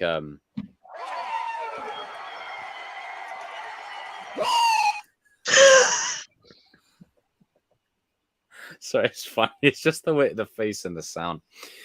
But I think aside from Daniel and Tori, I think Silver's villain nature is going to reach an astronomical level. And I think, you know, I just want to take this moment to say, I was right. Kreese is going to get a buff in prison, a massive buff. He's going to spend that time training, beating people up. Uncle Iroh off of Avatar. And when he gets out of that prison, Silver,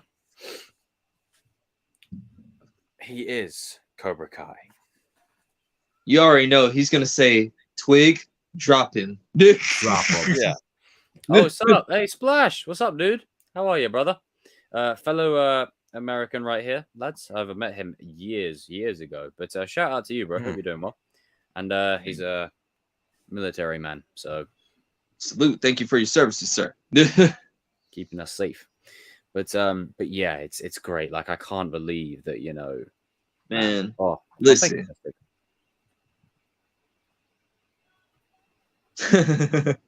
No problem, man. We're trying. I mean, hey, that's what we do, you know. That's what we do. So when there is a break from season 5 to 6, we're still gonna be here and kicking, and no clickbait included, baby. And another thing, the fight of the century that we need to see in season 6 is between the two female. For me there, sir. Thank you. The two female dojo. I'm gonna need Sensei Kim and Julie Pierce to throw down, okay? Like y'all guys need to. It needs to happen. It's probably gonna happen. It's probably gonna happen. I mean, put it this way: Sam and Tori teaming up on her will be cool, but you've still got to keep that power level there. I think she'll floor both of them. Like it'll be a fight, she'll floor both of them, and then Julie comes in. Come on, I mean the bracket set it up. I really want to know like what's going on with that mini tournament that they're doing. Like, what's the implications? Yeah, because you need to make me believe Kenny is beating Hawk first of all, and that RP to Devin, dog. RP to Devin. I think it's going to play out. I think Cobra Kai is going to lose every match because, like Kevin, done it again. Devin, Kenny, Kyla, and Tori against Sam, Miguel, Robbie. Tori ain't even there though. That's just the thing. Like Tori might throw the fight or just join. She might not be. She might not be in the shot. Like they show like shots of like the half of the Cobra Kai's of Silver and stuff. When they were doing, like the quick shots. But I just don't know like who's gonna fight Miguel and Robbie. Like no one. Just unless it's selective. Like I don't just know give them, how they just do give that. them a bunch of Cobra Kai's to smack up. The only way that Kenny beats Hawk is if he knows the quit Silver method. That's the only way I see that happen. Even then, though, like I'm just saying, I season 3 without being taught it. Yeah, I mean, I'm just saying, like, if we're gonna, like, that's the only way. If Kenny just beats Hawk out of nowhere, come on, guys, come on, come on. That's just like same thing. If Devin beats Sam, come on now, come on. Like, okay, now that's gonna piss me off if that happens. Oh, buddy, no. We fighting for this. It's Ain't like nobody beating the GOAT. No. So, RJ, would you be content with like Miguel getting a win, Robbie getting a win, Tori getting a win, and Sam losing? Would you be content with that, or hell no? That's my girl right there. No. Listen. The views of RJ are completely his own. Open wide. Hey man, you can stay over there. I'm over here. Okay, I got my view. You got your view. Okay. Jesus Christ. Damn. Hey, let's get this over with. Like, you can't tell me that if Sam and Tori, I always tell people this: if Sam and Tori was to fight 10 times, Sam wins most of the time. Sam wins about 7 out of 10. Yeah. 7 objectively speaking. And she's not a 7 out of 10, she's a 10 out of 10, but you know. But 7 out of those 10, definitely a 10. Tori's gonna give Sam a fight. Like, it's not gonna be easy. That's what I'm trying to tell everybody. It's like Tori's Sam's toughest opponent. Like, she makes Sam better. Like, you guys get what I'm saying? Like, you know. No, I'm being serious. If they got Devin beat, we go because we'll be watching it. I'm gonna walk out. I'm gonna turn it off. I will turn the TV off. I mean, Tori beat Devin. It just doesn't really make any sense. Yeah, but I think Devin and Kenny are both gonna lose. Like, I mean, to be fair, I don't know. No, I think they're both gonna lose. Like, because the thing is, as I said, like the last few seasons, even though season 3 had a positive spin, it still had a bit of a depressing undertone. Like, I want there to be a season finale that ends on a happy note, like a good note for our. Like, let's let's just have a whole season of shit, like a Spider-Man 2 arc for everyone, and then you don't end it with a Mariah Carey type video at the end of it, but you end it, you know, with belong together. but you end Jesus it with a Christ. situation where it's like a really happy ending, you know, and you know, you end it with a really happy ending. That's what I want for season 5's ending, you know. I don't want it to Yeah. end on like this Because depressing the note. thing A is, really if happy Cobra ending. Kai, the only way Please. Cobra Kai wins is unless like Robbie and Miguel don't fight. If they're not in the tournament. But even then, though, you still got Hawk. Unless they're not, and then that's when they're fighting. But then they'll be dragging it out for the whole season. But then again, like you still got Sam and Eli and Dimitri. No, well, Dimitri ain't even there. But we don't know though because we only got shots of like them fighting. Like we didn't get shots of like the rest of the Miyagi-Dos. They did the clever editing like they did last year in the trailer. Yeah. Yeah, and that's another thing, people. Trailers are an art form that are designed to throw you off. Just out there. Let's just say this: like, I am a little bit worried about Dimitri because I think if there's only one person that can unite Robbie, Miguel, and Hawk together is Dimitri, and all three of them are trained with each other. I mean, they did say people will get hurt. Like, I don't think he's gonna die, but could get hurt. I mean, out of all the people, that is like one of the weakest links on. I mean, and Dimitri's a good fighter, but like he can't take on a whole entire like thing of Cobras by himself. He's a bunch he's of not he's a Ruid, you know. He's good for an inspirational moment, but it's like that's what I'm saying. Like if there's one person, like if the Cobras was to pick on somebody, and like they're not gonna pick on Robbie. They ain't gonna pick on Miguel. The show ain't gonna pick on Hawk or Sam or whatever. Who they gonna pick on? They're gonna pick on Dimitri. You know what I'm saying? Like, especially if all of them gang up on him. Yeah. If all of them gang up on him, then you know it can be. If they can pull down Hawk, then they could pull down him. Yeah. Especially Kyler's bitch, man. Kyler's still doing too much, even after all this time. I think that Kenny might be doing too much, man. And I want to say this though. Put it this way: remember what you said about Kenny when we first saw the images of him? You're like, I bet you he's going to be that annoying little, you know, asshole. He's going to be that this season. Yeah, I was right. But I think it's going to be more of Kyler pushing him or whatever to do it. Yeah. Sorry guys, I'm gonna be that annoying little fucker. Because what it looks like to me, from based off the trailer, with Miyagi-Do, Eagle Fang, and Cobra Kai, like they just accept that they're all in different dojos and they're still cool with each other. It looks like Kenny and Robbie are still cool and Tori are still cool, like even though he's out of Cobra Kai or wherever. And Devin is still hanging out with the Eagle Fang / Miyagi-Do guys or whatever. Yeah, so yeah. It's still a cordial thing. I think that's something. Devin is still. Devin is like still with like. What if?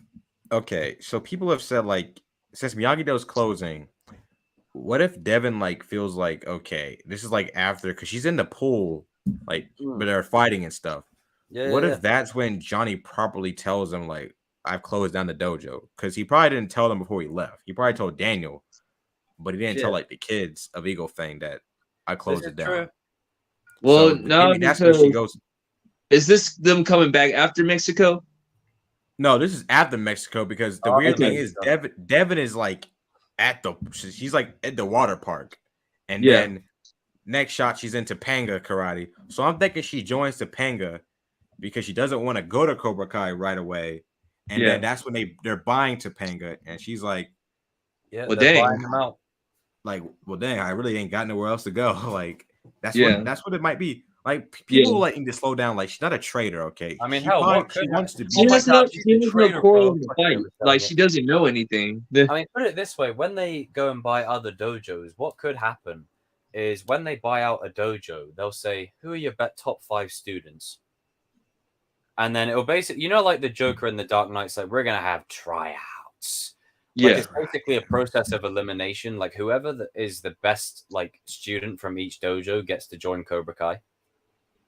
Yeah, because it Evan seems could be like the best from Topanga.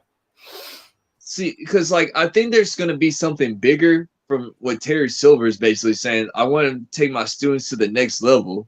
So what is that next level per se? Because what I noticed is if you look at the gis if you look at the gis really closely, if you wear an all black gi, you're getting taught by either Sensei Kim or Terry Silver. But if you have the red stripes or whatever, you're just like a normal student. yeah. So That's a good spot. I didn't notice that. Yeah, yeah. because like there's one shot of the trailer where Tori's like leading the class. Yeah, Like she's like next to Sensei Kim. The hell is that noise? But yeah, I think that we'll know what's. This is gonna be a long 2 weeks, man. Jesus. Yeah. It's gonna be and then we're just gonna get even more like promotional and marketing material as we go through, and more leaks along the way, you know, and all that kind of stuff. I just hope that it just all pans out well in the end, you know. But I'm here for the journey. You know. And we'll definitely be talking more about Cobra Kai after Rush Hour 3 this time next week. Just to have a bit more discussion on some of the character arcs. Yeah. And where they could potentially go. Because I think there's some characters we still need to touch upon a bit. And I think we can actually kind of wait, are we talking about after we do the Rush Hour watch party? We'll talk about it. Okay. Yeah. Mm-hmm. Yeah. Mm-hmm. And then but I'm going to do that now whenever we do watch parties. If we do discussion, it'll be a separate stream afterwards just to keep it its own thing. Yeah. I'm David Zasloff in this whole thing, baby. I'm Kevin Feigeing it too, and I'm Jacobing it. You know, see, sooner or later, the Chosen will be a job description. You know, it's amazing. It's amazing. You know, it's just you said business. You had some announcements before we leave. So I have a little announcement. Drum roll, like the thing that Steve did in. I've officially announced that I'm leaving the Kings of Pop Culture. Nah, I'm joking. I'm not doing that. There is no Kings of Pop Culture without the Vanilla Spice. Now, so essentially, a new 4-week rotation is coming into play. And not like a rotation that Hawk wanted to have in season 2 that probably didn't happen. It's like every fake alpha male out there. Essentially, week 1 will be the King, the Goat, and the Chosen. Week 2 will be a watch party.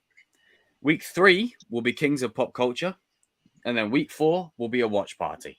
So the watch parties will act as a breather, a bit of fun, kicking back, watching a movie, as always. Hell, I even suggested to King earlier on, we could do maybe TV series like watch-alongs. Like maybe we could watch like the first 4 episodes of something like The Sopranos, let's say. Yes. And then the good thing is with King, the Goat, and the Chosen, we go back to we use the old ways. We go back to formula. You know, we go back to formula. We go back to the old school formula. And then Kings of Pop Culture will happen once every month. And it will be something that we look forward to where it's just 8 to 9 people overriding each other, oatmeal everywhere. Memes everywhere, just craziness. Hell, Chris, I don't know if you're in the chat, bro, but I might get you back on a couple of them, man. I actually have a spot open.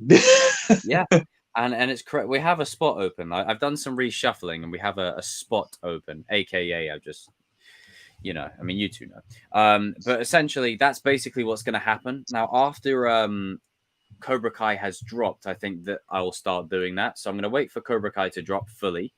And then that will be the rotation going forward, where us 3 watch party, Kings of Pop Culture watch party, and in that same rotation. So that way you get discussion and conversation with the OGs, and then you get great, awesome, spectacular season finale American Pie fun in the Kings of Pop Culture streams. So in my little universe, you get Captain America Winter Soldier, and then you get American Pie. Boom.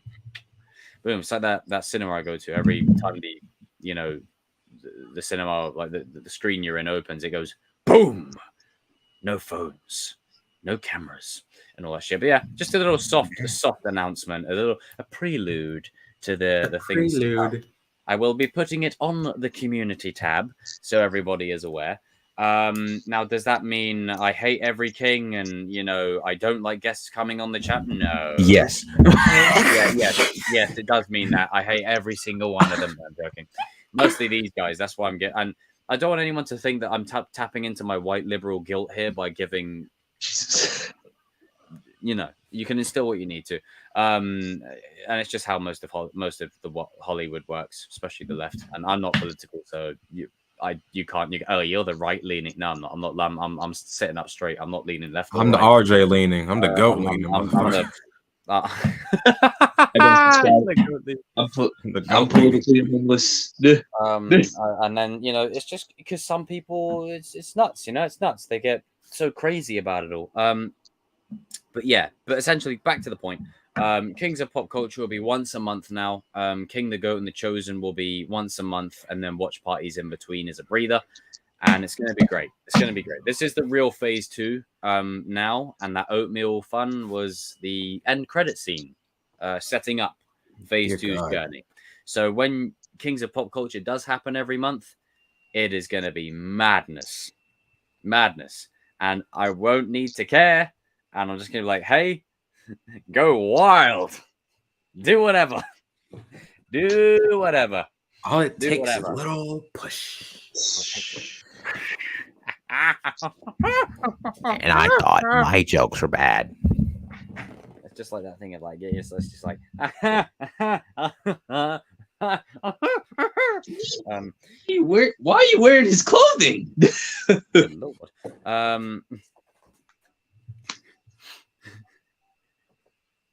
Why are you dressed like him? Why do you dress up like him? You see, this is how crazy Batman makes people Gotham. Order. Shut up! Sorry, that was Batman must take office. Open wide. If he doesn't, people will die. It says that you literally said Batman must and then open wide. Oh God.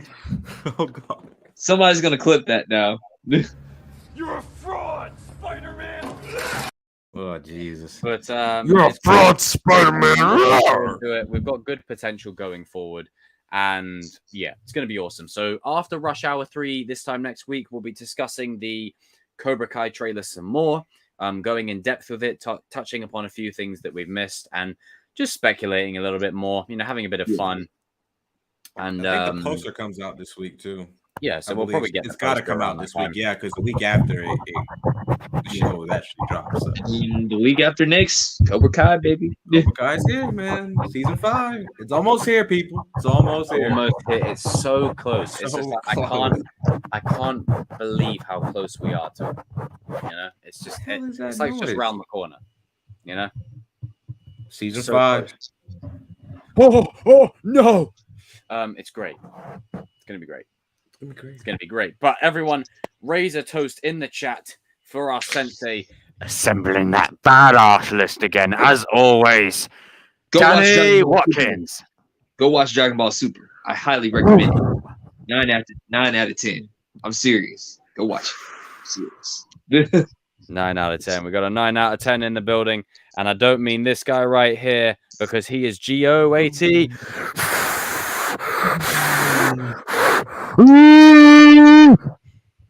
Same as a goat. Always will be. Thank you. The views of RJ Strayand are his own, and that was you damn right. And I will die on this hill. I don't care. That was the sole purpose of giving him his platform. He can just sort of, you know, revel in that. More coffee. But yeah, this is great. This is great. This has been a 3-hour stream. This has been a good 3-hour stream.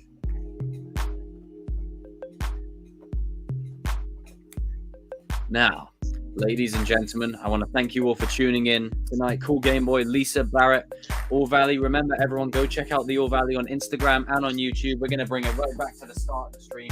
Everyone get a shirt, because King, your moment is coming up in 3, 2. This guy right here. Do you really want to taste it?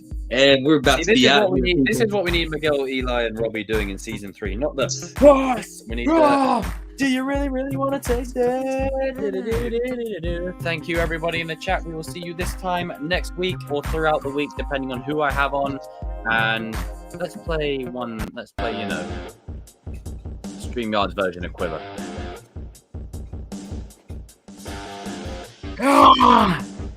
Let's go, brother. Yeah. Brother, it's like no mercy, baby. Brother.